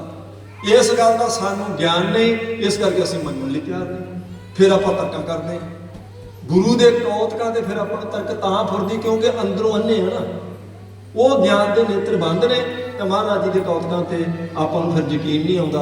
असीं कहंदे सानू दिसेगा तो मन्नांगे, तो दिसेगा तो साध सुनेगी जो उस अवस्था जा उस अवस्था च जान लई तुद भावे तो नाम जपावे सुख तेरा दिता नहीं, कहते उन्होंने भा जाणगे ਜਿਹੜੇ ਉਹਨਾਂ को नाम जपावेगा तो वो ਜਿਹੜਾ सुख है, ਜਿਹੜਾ उस आत्मक आनंद का साध संगत जी हलारा देण वाला ना, वो सुख ਉਹਦਾ ਦਿੱਤਾ मिलना इवें नहीं। इस करके महाराज कहते वो साढ़े तो नेत्र नहीं, परमात्मा जी काम करते, साढ़े ज्ञान के नेत्र बंद ने, मन बुद्ध की नेत्र साढ़िया ते जम्मिया होया भरम का फुला धुंध। इस करके असं तुहाडे दसे रस्ते से किवें चल सकते हैं, दसो किवें? इस पहली पंक्ति की प्रश्न है, हम अंधले अंध बिखर बिखराते क्यों चल गुर चाली। आप जी की दसी मर्यादा तो किवें चलीए महाराज, क्योंकि सानू दिखाई कुछ नहीं दिता, सानू मार्ग दिखता ही नहीं। हुण अगली पंक्ति साध संगत जी फिर आप ही मेरा इस प्रश्न का गुरु रामदास महाराज जवाब दे रहे हैं। सतगुर दया करे सुख दाता हम लावे अपन पाली, कहते जो सतगुरु जी दया कर देवे ना, गुरु दया कर देवे तो सानू अपने पल्ले ला रहे, तो जदों पल्ला फड़ा देवे फिर सारा पता लग जाता भी हाँ चंगा की माड़ा की पाप की पुण्य की जिंदगी च असल मनोरथ की है। कहते ये तो उदों जिस दिन महाराज दया करते, जदों सतगुरु जी किसी पर कृपा करते है ना, दया करते, तो फिर साध संगत जी असल में उन्होंने अपने पल्ले ला लेंगे। जिन्होंने महाराज अपना पल्ला फड़ा देना, 12 माह बन के हर सज्जन दावन लग्या किसी ने दे बन दावन पल्ले में कहते जेडे हरी सज्जन के पल्ला जिन्होंने फड़ लिया गुरमुखो उन्होंने तो जमदूत भी नहीं बन के ले जा सकते, जिन्होंने महाराज जी ने अपने लड़ ला लिया ना जी, उन्होंने जमदूत नहीं ले जा सकते। ये 12 माह दी पंक्तियां महाराज जी ਜਿਹੜੇ ਮਹਾਰਾਜ ਦੇ ਪੱਲੇ ਲਾਏ, ਜਿਹੜੇ ਪੱਲਾ ਫੜ ਲੈਂਦੇ ਸੱਚੇ ਪਾਤਸ਼ਾਹ। ਚਲੋ ਇੱਕ ਮਰਿਆਦਾ ਆਪਣੀ ਬਹੁਤ ਸੋਹਣੀ, ਜਦੋਂ ਆਨੰਦ ਕਾਰਜ ਹੁੰਦਾ ਨਾ ਜੀ ਤੇ ਰਾਗੀ ਸਿੰਘ ਜੀ ਗੁਰਮੁਖ ਪਿਆਰੇ ਸ਼ਬਦ ਪੜ੍ਹਦੇ ਤਾਂ ਪੱਲੇ ਪੈਂਡੇ ਲੱਗ ਗਈ, ਤਾਂ ਉਹ ਪੱਲਾ ਮਤਲਬ ਇਹ ਹੈ ਵੀ ਪਤਨੀ ਅੱਜ ਪਤੀ ਦੇ ਪੱਲੇ ਉਹਦਾ ਲੜ ਉਹਨੇ ਫੜ ਲਿਆ ਤੇ ਸਾਰੀ ਜ਼ਿੰਦਗੀ ਹੁਣ ਉਹਦੇ ਲੜ ਲੱਗੀ ਰਹੇਗੀ। ਇਹਦਾ ਸੰਖੇਪ ਜਿਹਾ ਅਰਥ ਆਪਾਂ ਕਰ ਲਈਏ, क्योंकि शब्द पल्ले का पढ़िया जाता तो वह पल्ला ही उदों फड़ाया जाता, बेनती की जाती बच्ची का जोड़ा बाप है वो बच्चे का पल्ला बच्ची को फड़ावे। पर हुण एक होर भी काम चल पिया जी नवा, वो एक बार साध संगत जी आनंद कारज से किते किते मैं तां कहना भी जेडे कई बार कुछ मतलब परसनल हुंदा लोगों का भी सारा है ना, पर आपां विचों एक चीज़ लैनी है। वो जदों रागी गुरमुखां ने आख्या जी हुण पल्ले का शब्द पढ़िया जाना, तो हुण बच्चे का पल्ला बच्ची नूं फड़ाया जाए, तो उन्होंने जेब चो एक रखड़ी वर्गी रंग बिरंगी बड़ी सोहनी रस्सी जी कढ़ी, तो वह बच्चे दे इधर करके तो इधर उन्होंने बच्ची नूं फड़ाती। तो आख्या हैरान हो गए भी ये की शब्द तो पल्ले का पढ़िया जाना, गुरमुखो फड़ाउणा तो पल्ला, ये तुसीं रस्सी जी की फड़ाई जाने। कहते जी ये वैडिंग प्लैनर ने यही आख्या सानूं भी अजकल ये सोहनी लगदी। उन्होंने बेनती की कि वैडिंग प्लैनर का काम गुरुद्वारे की 4 दीवारी तो बाहर है, उत्थे तो दस सकता तुसीं की करना, उन्होंने अंदर का नहीं पता भी की करना। ये प्लैन वो नहीं कर सकता, ये गुरु की मर्यादा है, ये गुरमुख ही दसणगे। ਵੀ ਇੱਥੇ ਅੰਦਰ ਆਣ ਕੇ ਕੀ ਕਰਨਾ ਪੈਣਾ। ਇਸ ਕਰਕੇ ਇੱਥੇ ਪੱਲਾ ਹੀ ਚੱਲਣਾ, ਇੱਥੇ ਰੱਸੀ ਨਹੀਂ ਚੱਲਣੀ। ਸ਼ਬਦ ਪੱਲੇ ਦਾ, ਪੱਲੇ ਤੈਲੇ ਦਾ। ਸੋ ਮਹਾਰਾਜ ਜੀ ਨੇ ਸਾਧ ਸੰਗਤ ਜੀ ਉਹ ਨਾਲ ਹੀ ਹੱਲ ਵੀ ਦੱਸ ਦਿੱਤਾ। ਸਾਨੂੰ ਗਿਆਨ ਮਹਾਰਾਜ ਹੈ ਨਹੀਂ, ਨੇਤਰ ਕੰਮ ਨਹੀਂ ਕਰਦੇ, ਕਿਵੇਂ ਆਪ ਜੀ ਦੇ ਦੱਸੇ ਮਾਰਗ ਤੇ ਚੱਲ ਸਕਦੇ ਆ। ਫਿਰ ਸਤਿਗੁਰੂ ਸਤਿਗੁਰੂ ਦਇਆ ਕਰੇ ਸੁਖ ਦਾਤਾ, ਕਹਿੰਦੇ ਉਹ ਸੁੱਖਾਂ ਦਾ ਦਾਤਾ ਸਤਿਗੁਰੂ ਜਦੋਂ ਦਇਆ ਕਰਦਾ ਹਮ ਲਾਵੇ ਆਪਣ ਪਾਲੀ, ਹਮ ਨਾਮ ਤਮਾਮ ਦਾ ਕਹਿੰਦੇ ਫਿਰ ਉਹਨਾਂ ਤਮਾਮ ਲੋਕਾਂ ਨੂੰ ਜਿਨ੍ਹਾਂ ਤੇ ਉਹ ਦਇਆ ਕਰਦਾ ਉਹਨਾਂ ਨੂੰ ਆਪਣੇ ਪੱਲੇ ਲਾ ਲੈਂਦਾ, ਆਪਣੇ ਲੜਨਾ ਲੈਂਦੇ ਮਹਾਰਾਜ ਸੱਚੇ ਪਾਤਸ਼ਾਹ ਜੀ। ਗੁਰਸਿੱਖ ਮੀਤ ਚਲੋ ਗੁਰ ਚਾਲੀ, ਮਨ ਕਹਿੰਦੇ ਉਹ ਗੁਰੂ ਕੇ ਸਿੱਖੋ ਮਿੱਤਰੋ, ਗੁਰੂ ਦੀ ਦੱਸੀ ਮਰਿਆਦਾ ਤੇ ਚੱਲਣਾ ਚਾਹੀਦਾ। ਜੋ ਮਹਾਰਾਜ ਜੀ ਨੇ ਮਰਿਆਦਾ ਦੱਸੀ ਉਹਦੇ ਤੇ ਚੱਲਣ ਵਿੱਚ ਹੀ ਭਲਾ ਹੁੰਦਾ। ਗੁਰਸਿੱਖ ਮੀਤ ਚਲੋ ਗੁਰ ਚਾਲੀ, ਗੁਰ ਚਾਲੀ, ਚਾਲੀ ਮਤਲਬ ਮਰਿਆਦਾ। ਜੋ ਗੁਰੂ ਸਾਹਿਬ ਜੀ ਨੇ ਸਾਨੂੰ ਦੱਸਿਆ ਨਾ ਰਸਤਾ, ਇਸ ਰਸਤੇ ਤੇ ਚੱਲ ਕੇ ਤੁਹਾਡਾ ਭਲਾ, ਤੁਹਾਡੀ ਕਲਿਆਣ ਹੈ। ਕਹਿੰਦੇ ਗੁਰਮੁਖੋ ਮਿੱਤਰੋ, ਉਸ ਗੁਰੂ ਦੇ ਦੱਸੇ ਉਸ ਰਸਤੇ ਤੇ ਚੱਲੋ, ਤੁਹਾਡਾ ਭਲਾ ਹੋਵੇ।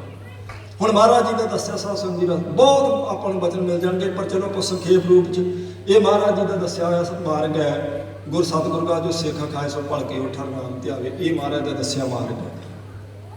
ਇਹ ਮਹਾਰਾਜ ਦਾ ਦੱਸਿਆ ਮਾਰਗ ਹੈ ਰਾਮ ਸਿਮਰ, ਰਾਮ ਸਿਮਰ, ਰਾਮ ਸਿਮਰ ਭਾਈ। ਇਹ ਮਹਾਰਾਜ ਦਾ ਦੱਸਿਆ ਮਾਰਗ ਹੈ ਸਿਮਰੋ ਸਿਮਰ, ਸਿਮਰ ਸੁਖ ਪਾਵੋ, ਕਾਲ ਕਲੇਸ਼ ਦਾ ਮਾਹਿ ਮਿਟਾਵੋ। ਇਹ ਮਹਾਰਾਜ ਦਾ ਦੱਸਿਆ ਮਾਰਗ ਹੈ ਵੀ ਪੰਜਾਂ ਪਿਆਰਿਆਂ ਤੋਂ ਖੰਡੇ ਬਾਟੇ ਦੀ ਪਹੁਲ ਪ੍ਰਾਪਤ ਕਰਕੇ ਤੇ ਫਿਰ ਆਪਾਂ ਸਵੇਰੇ ਸ਼ਾਮ ਨਿਤਨੇਮ ਕਰਨਾ, ਗੁਰੂ ਤੁਹਾਡੀ ਪੌੜੀ ਕਰੇਗਾ ਪਰਲੋਕ ਵਿੱਚ। ਇਹ ਗੁਰੂ ਦਾ ਦੱਸਿਆ ਮਾਰਗ ਹੈ ਵੀ ਆਹ 5 ਕਕਾਰ ਮੈਂ 5 ਸਿਰ ਲੈ ਕੇ ਕੇਸਗੜ੍ਹ ਦੀ ਪਹਾੜੀ ਤੇ ਦਿੱਤੇ ਸੀ, ਇਹਨਾਂ ਨਾਲ ਤਾਂ ਤੁਸੀਂ ਪਿਆਰ ਕਰੋਗੇ, ਗੁਰੂ ਤੁਹਾਡੇ ਨਾਲ ਪਿਆਰ ਕਰੇਗਾ। ਇਹ ਮਹਾਰਾਜ ਦਾ ਦੱਸਿਆ ਮਾਰਗ ਹੈ। ਇਸ ਲਈ ਕਹਿੰਦੇ ਗੁਰੂ ਦੇ ਦੱਸੇ ਮਾਰਗ ਤੇ ਚੱਲੋ ਗੁਰਮੁਖੋ।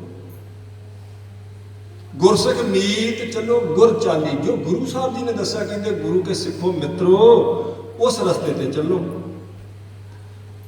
ਜੋ ਗੁਰ ਕਹੈ ਸੋਈ ਭਲ ਮਾਨੋ, ਕਹਿੰਦੇ ਜੋ ਗੁਰੂ ਸਾਹਿਬ ਨੇ ਆਖਿਆ ਉਹਨੂੰ ਭਲਾ ਕਰਕੇ ਮੰਨ ਲਓ। ਗੁਰੂ ਸਾਹਿਬ ਜੀ ਦੇ ਕਹੇ ਤੇ ਤੱਕ ਸਵਾਲ ਨਾ ਉਠਾਓ, ਗੁਰੂ ਦੇ ਕਹੇ ਤੇ ਤਰਕ ਨਾ ਕਰੋ। ਜੋ ਗੁਰੂ ਸਾਹਿਬ ਨੇ ਆਖਿਆ ਉਹਨੂੰ ਭਲਾ ਕਰਕੇ ਮੰਨ ਲਓ। ਜੋ ਗੁਰ ਕਹੈ ਸੋਈ ਭਲ ਮੰਨ, ਜੋ ਗੁਰੂ ਸਾਹਿਬ ਜੀ ਨੇ ਆਖਿਆ ਕਹਿੰਦੇ ਉਹਨੂੰ ਭਲਾ ਕਰਕੇ ਮੰਨੋ ਭਾਈ। ਇਹ ਬੜਾ ਸਾਧ ਸੰਗਤ ਜੀ ਕਠਿਨ ਕੰਮ ਹੁੰਦਾ ਕਿ ਜੋ ਮਹਾਰਾਜ ਸਾਹਿਬ ਜੀ ਨੇ ਆਖਿਆ ਉਹਨੂੰ ਸੱਤ ਕਰਕੇ ਮੰਨ ਲਿਆ ਜਾਏ, ਭਲਾ ਕਰਕੇ ਜੋ ਗੁਰੂ ਸਾਹਿਬ ਜੀ ਕਹਿੰਦੇ ਤਾਂ ਭਲਾ ਕਰਕੇ ਆਪਾਂ ਮੰਨ ਸਕਦੇ ਹਾਂ। ਆਪਣਾ ਮਨ ਸਾਧ ਸੰਗਤ ਜੀ ਜਦੋਂ ਮਰ ਕੇ ਮਿੱਟੀ ਹੋ ਜੇ ਫਿਰ ਉੱਥੇ ਜਾ ਕੇ ਕਹਿੰਦੇ ਵੀ ਜੋ ਗੁਰੂ ਸਾਹਿਬ ਕਹਿ ਰਹੇ ਉਹ ਸੱਤ ਹੈ ਗੁਰਮੁਖੋ। ਜੋ ਮੇਰੇ ਮਨ 'ਚੋਂ ਆਵਾਜ਼ ਆ ਰਹੀ ਇਹ ਨਹੀਂ ਠੀਕ। ਮਨ ਮਾਰਨ ਤੋਂ ਬਾਅਦ ਗੁਰੂ ਦਾ ਬਚਨ ਜਿਹੜਾ ਇਹ 100% ਫਿਰ ਤੁਸੀਂ ਇਤਿਹਾਸ ਪੜ੍ਹੋ। ਗੁਰੂ ਅੰਗਦ ਦੇਵ ਮਹਾਰਾਜ ਜੀ, ਗੁਰੂ ਨਾਨਕ ਦੇਵ ਮਹਾਰਾਜ ਸੱਚੇ ਪਾਤਸ਼ਾਹ, ਤੇਜ਼ ਮੀਂਹ ਪੈ ਰਿਹਾ, ਕੰਧ ਡਿੱਗ ਪਈ ਧਰਮਸ਼ਾਲਾ ਦੀ, ਕਹਿੰਦੇ ਆ ਵੀ ਜਾ ਕੇ ਗੁਰਮੁਖਾ ਕੰਧ ਬਣਾ। ਪਹਿਲਾਂ ਦੂਜਿਆਂ ਨੂੰ ਆਖਿਆ, ਉਹ ਕਹਿੰਦੇ ਮਹਾਰਾਜ ਬਣ ਜਾਏਗੀ ਕੰਧ, ਮੀਂਹ ਹਟੇਗਾ ਤੇ ਕੰਧ ਬਣਨੀ ਹੈ। ਮਿੱਟੀ ਦੀ ਕੰਧ ਹੈ, ਇੰਨੀ ਤੇਜ਼ ਮੀਂਹ ਪੈ ਰਿਹਾ, ਜਿਸ ਮੀਂਹ ਨੇ ਕੰਧ ਡੇਗ ਦਿੱਤੀ ਹੈ ਉਹ ਬਣ ਕਿੱਦਾਂ ਦੇਵੇਗਾ। ਮੀਂਹ ਹਟ ਲੈਣ ਦਿਓ ਮਹਾਰਾਜ, ਦਿਨ ਚੜ ਲੈਣ ਦਿਓ ਤਾਂ ਕੰਧ ਬਣ ਜਾਏਗੀ। ਗੁਰੂ ਅੰਗਦ ਦੇਵ ਸਾਹਿਬ ਜੀ ਨੇ ਆਖਿਆ ਤੂੰ ਜਾ ਪੁਰਖਾ, ਤੇ ਮਹਾਰਾਜ ਨੇ ਕਮਰ ਕੱਸਾ ਕੀਤਾ ਤੇ ਉਸ ਵੇਲੇ ਜਾ ਕੇ ਮਿੱਟੀ ਰੱਖਣੀ ਸ਼ੁਰੂ ਕਰਤੀ। ਹੁਣ ਜਿਹੜੇ ਸਿਆਣੇ ਆ ਉਹ ਕਹਿੰਦੇ ਵੀ ਤੁਸੀਂ ਤਾਂ ਕੁਝ ਕਰੋ ਸਮਝ ਵੀ ਇਹ ਕੰਧ ਬਣ ਜਾਏਗੀ। ਇੰਨੀ ਤੇਜ਼ ਮੀਂਹ ਪੈ ਰਿਹਾ, ਜਿੰਨੀ ਮਿੱਟੀ ਰੱਖਦੇ ਉਨੀ ਖੁਰ ਕੇ ਥੱਲੇ ਆ ਜਾਂਦੀ। ਉਹ ਕਹਿੰਦੇ ਕੰਧ ਬਣੇ ਨਾ ਬਣੇ ਮੇਰਾ ਮਤਲਬ ਇਹ ਨਹੀਂ। ਮੈਨੂੰ ਮਹਾਰਾਜ ਨੇ ਆਖਿਆ ਚੱਲ ਬਣਾ ਤੇ ਮੈਂ ਤਾਂ ਬਣਾਈ ਜਾਣੀ ਹੈ, ਬਣੇ ਨਾ ਬਣੇ ਤਾਂ ਉਹ ਬੈਠੇ। ਇੰਨਾ ਮਨ ਮਰੇ ਤੇ ਫਿਰ ਇਹ ਗੁਰੂ ਦੇ ਬਚਨ ਨੂੰ ਸੱਤ ਕਰਕੇ ਮੰਨਿਆ ਜਾਂਦਾ। ਇੰਨਾ ਮਨ ਮਰ ਗਿਆ ਤੇ ਮਹਾਰਾਜ ਕਹਿੰਦੇ ਬੜੀ ਸੰਗਤ ਆਈ, ਮੀਂਹ ਨਹੀਂ ਹਟਦਾ, ਚੱਲ ਕਿੱਕਰ ਤੇ ਚੜ ਕੇ ਲੂਣਾ ਦੇ ਮਠਿਆਈਆਂ ਡਿੱਗਣ। ਉਹ ਸਾਰੇ ਹੱਸ ਪਏ, ਕਹਿੰਦੇ ਮਹਾਰਾਜ ਕਿੱਕਰਾਂ ਤੋਂ ਮਠਿਆਈਆਂ ਨਹੀਂ ਡਿੱਗਦੀਆਂ। ਗੁਰੂ ਅੰਗਦ ਦੇਵ ਸਾਹਿਬ ਨੇ ਆਖਿਆ ਚੜ ਪੁਰਖਾ ਹਲਾ। ਉਹਨਾਂ ਕੀਤਾ ਕੰਮ ਤੇ ਸਾਰਾ ਚੜ ਲੱਗੇ ਕਿੱਕਰ ਤੇ। ਉਹ ਕਹਿੰਦੇ ਚੜ ਤਾਂ ਚੱਲੇ, ਇਹਨਾਂ ਦੇ ਆਖਿਆ ਡਿੱਗ ਪਏਗੀ ਮਠਿਆਈ। ਉਹ ਕਹਿੰਦੇ ਮਠਿਆਈ ਦਾ ਤਾਂ ਮਤਲਬ ਨਹੀਂ ਮੇਰਾ, ਮੈਨੂੰ ਆਖਿਆ ਕਿੱਕਰ ਹਲਾ ਮਠਿਆਈਆਂ ਡਿੱਗਣੀਆਂ, ਮੈਂ ਤਾਂ ਕਿੱਕਰ ਹਲਾਉਣੀ ਆ, ਮਠਿਆਈਆਂ ਡਿੱਗਣੀਆਂ ਨਹੀਂ ਡਿੱਗਣੀਆਂ ਤਾਂ ਬੈਠੇ ਮਹਾਰਾਜ। ਮੇਰੀ ਡਿਊਟੀ ਤਾਂ ਇਹ ਹੈ ਵੀ ਜੋ ਮਹਾਰਾਜ ਨੇ ਆਖਿਆ ਉਹਨੂੰ ਸੱਤ ਕਰਕੇ ਮੰਨਣਾ ਬਸ। ਸਾਰੇ ਕਰਤਾਰਪੁਰ ਦਾ ਪਾਣੀ ਜਿਹੜੇ ਛੱਪੜ 'ਚ ਪੈਂਦਾ ਉਹਦੇ 'ਚ ਆਪ ਹੀ ਤੁਰੇ ਜਾਂਦੇ। ਮਹਾਰਾਜ ਨੇ ਕਟੋਰਾ ਸੁੱਟ ਦਿੱਤਾ, ਆਪ ਹੀ ਸੁੱਟ ਕੇ ਤੇ ਆਪ ਹੀ ਆਪਣੇ ਪੁੱਤਰ ਨੂੰ ਕਹਿੰਦੇ ਜਾ ਕੱਢ ਕੇ ਲਿਆਓ। ਕਹਿੰਦੇ ਜੇ ਕੱਢਣਾ ਮਹਾਰਾਜ ਤਾਂ ਸੁੱਟਣ ਦੀ ਕੀ ਲੋੜ ਸੀ, ਕਟੋਰੇ ਥੋੜੇ ਵਾਧੂ ਪਏ ਆਪਣੇ, ਇੰਨਾ ਗੰਦਾ ਪਾਣੀ। ਛੋਟੇ ਨੂੰ ਪੁੱਛਦੇ ਤਾਂ ਉਹ ਕਹਿੰਦਾ ਵੀ ਜੋ ਵੱਡੇ ਨੇ ਆਖਿਆ ਉਹੀ ਗੱਲ ਆ ਵੀ ਜੇ ਮਹਾਰਾਜ ਬਥੇਰੇ ਨੇ ਆਪਣੇ ਕੋਲ।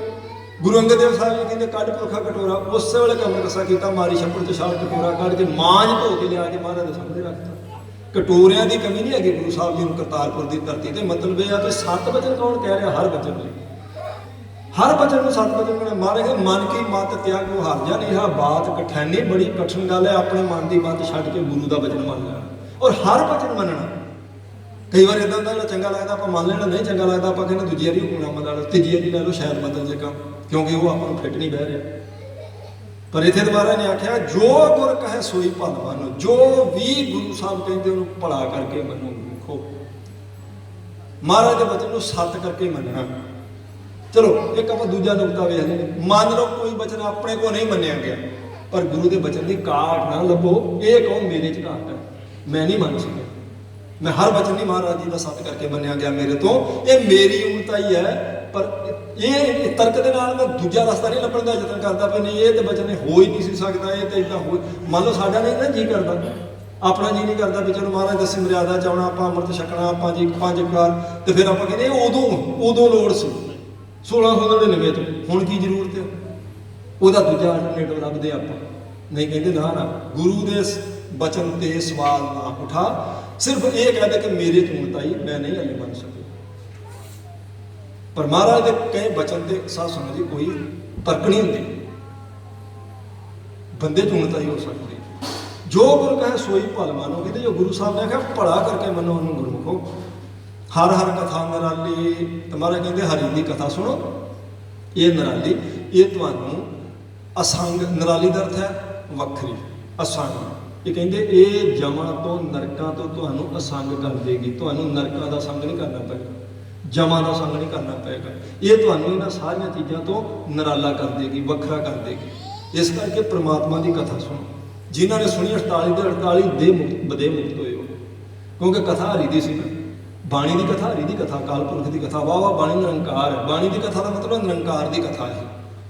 कहते तुसीं वाहिगुरू की कथा सुनो, निरंकार की, हरि की, परमात्मा की। तां महाराज ने कहा सब तो उत्तम हर की कथा। कहते कथा कहानियां बहुत चलदियां, मोड़ां ते बैठे लोग बड़ियां कथा कहानियां सुणाउंदे, किस्से लिखे पे बहुत सारे लोगों के, पर सब तो उत्तम जिहड़ी कथा वो परमात्मा की, हरि की कथा सब तो उत्तम है। सब तो उत्तम हर की कथा, नाम सुनत दर्द दुख लद्दा। महाराज कहते सुन हर कथा उतारी मैल, हरी की कथा या जी सुन के मन की मैल उतरती है, बाकी जिन्नियां सुन लांगे चढ़ेगी तो जरूर उतरेगी नहीं। जिन्नियां कथा कहानियां दुनिया के सुनी चलो, उन्ने संस्कार वो जम्मणगे, उन्होंने उतारेगी सिर्फ परमात्मा की कथा, हरी बाणी की कथा, अकाल पुरख वाहिगुरू के गुणों की कथा। इसलिए महाराज चौथे पातशाह कहते जो गुर कहे सोई भल मानो, हर हर कथा निराली। कहते हरि की कथा सुनो, सुनो गुरमुखो, ये तुहानू निराला एक वखरा कर देगी। जिहड़ा गुरमुखां दा रस्ता उहदे ते चलना, तुसीं बाकी सारे लोकां नालों वखरे हैं, सब नालों। नित्यानंद ने 6वें पातशाह जी ने आख्या महाराज मेरे तो कथा भी सुनते सिख, मैं अपने ग्रंथ की कथा सुना रहा, मुड़ के मैं टिचर करते। महाराज कहते की कहते, कहते जी अज प्रकरण आया सी प्राण विच भी जिहड़ा जमा का रस्ता है, 1 साल में बंदा उत्थे पहुँचता जिथे लेखा जोखा होना, प्रलोक का रस्ता 1 साल का।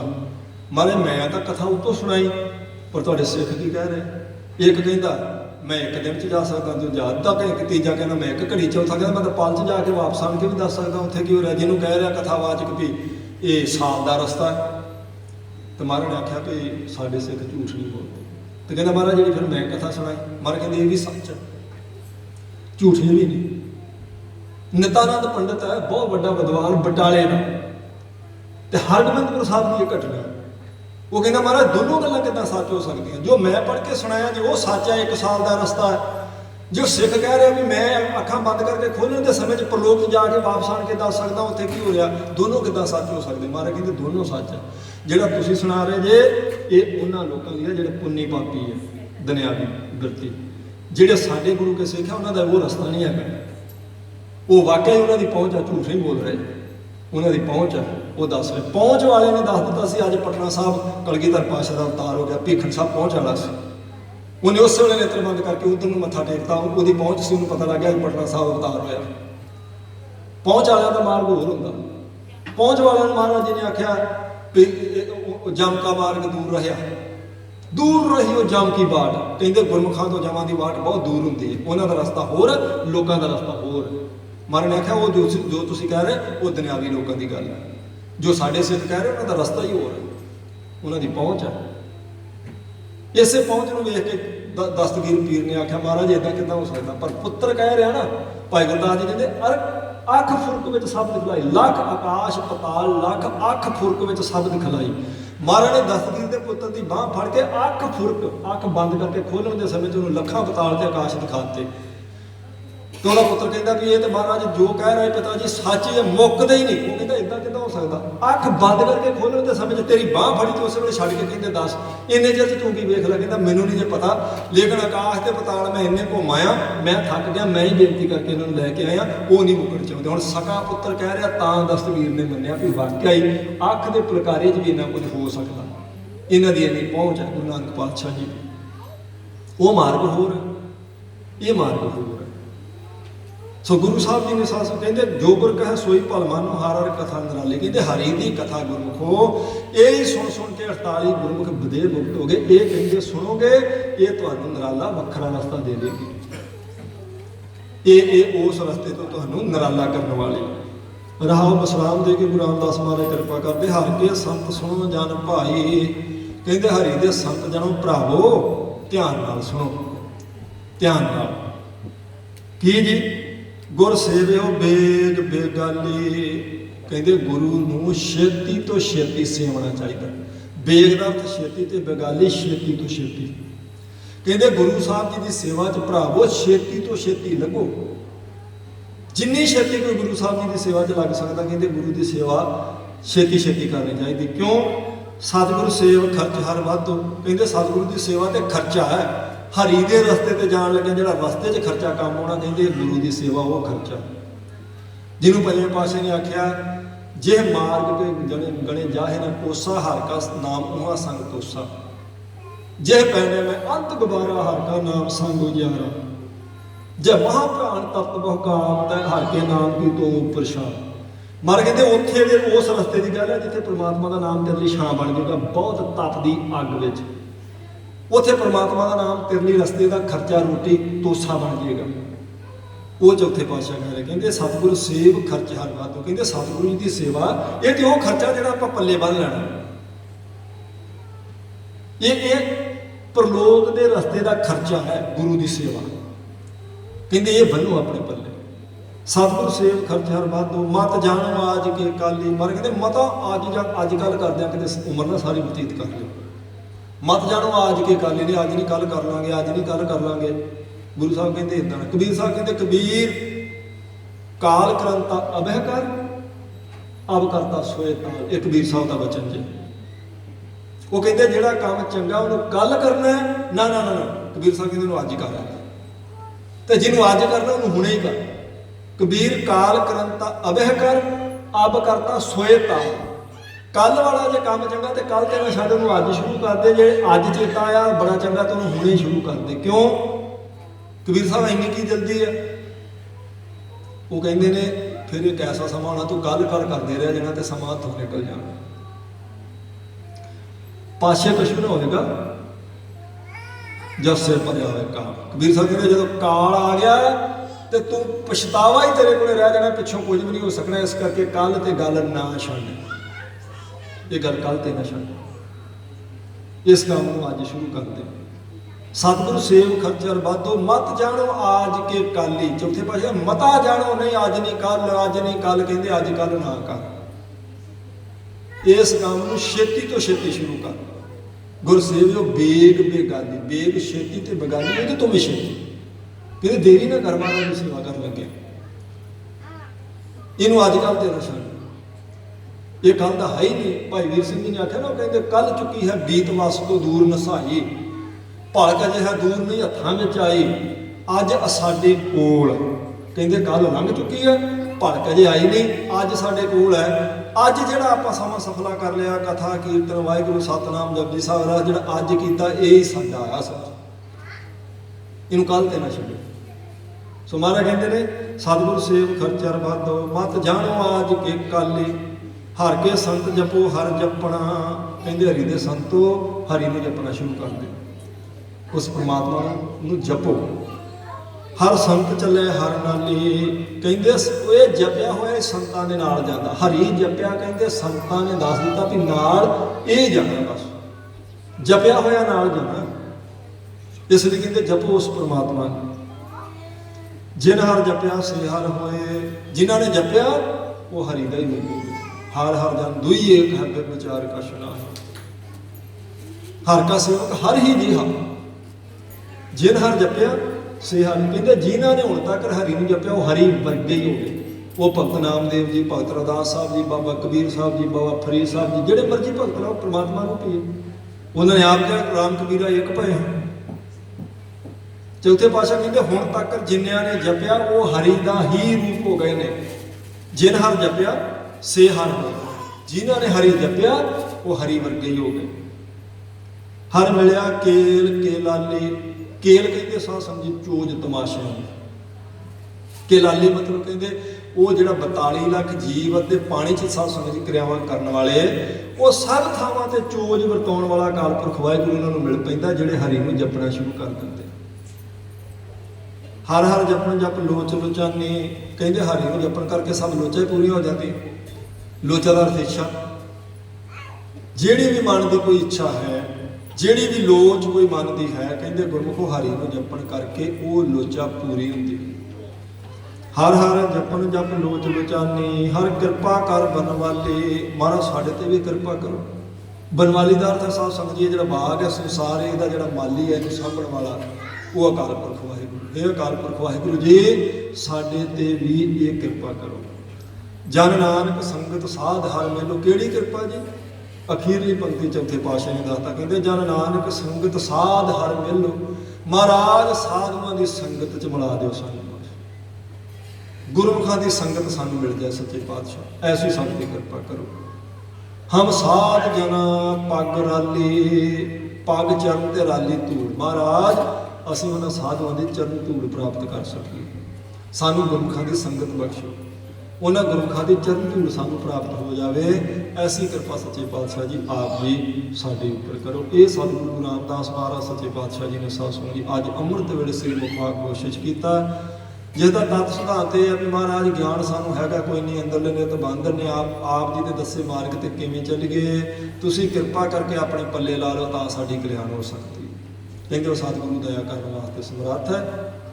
ਉਹ ਸਾਧ ਸੰਗਤ ਜੀ ਫਿਰ ਗੁਰਮੁਖਾਂ ਦੀ ਸੰਗਤ ਬਖਸ਼ ਕੇ ਤੇ ਸਾਡੇ ਜਿਹੜੀ ਜੀਵਨ ਦਾ ਮਨੋਰਥ ਉਹਦੀ ਪੂਰਤੀ ਔਰ ਕਲਿਆਣ ਮਹਾਰਾਜ ਕਿਰਪਾ ਕਰਕੇ ਬਖਸ਼ ਦਿੰਦੇ। ਇਹ ਸ੍ਰੀ ਮੁਖਵਾਕ, ਇਹ ਪਵਿੱਤਰ ਹੁਕਮਨਾਮਾ ਧੰਨ ਗੁਰੂ ਰਾਮਦਾਸ ਮਹਾਰਾਜ ਸੱਚੇ ਪਾਤਸ਼ਾਹ ਜੀ ਦੇ ਸਾਧ ਸੰਗਤ ਜੀ ਅੱਜ ਆਪਾਂ ਨੂੰ ਪ੍ਰਾਪਤ ਹੋਇਆ ਸੀ।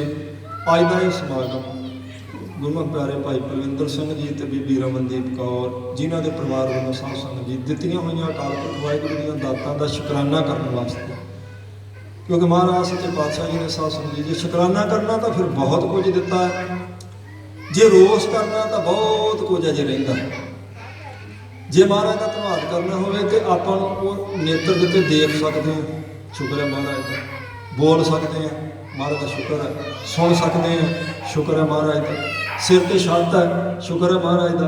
ਪ੍ਰਸ਼ਾਦਾ ਦੋਵੇਂ ਵੇਲੇ ਰਜਵਾ ਮਿਲ ਜਾਂਦਾ, ਧੰਨਵਾਦ ਹੈ ਸੱਚੇ ਪਾਤਸ਼ਾਹ ਜੀ ਦਾ। ਮਰਜ਼ੀ ਦੇ ਕੱਪੜੇ ਪਾ ਸਕਦੇ ਹਾਂ, ਅਕਾਲ ਪੁਰਖ ਦੀ ਕਿਰਪਾ।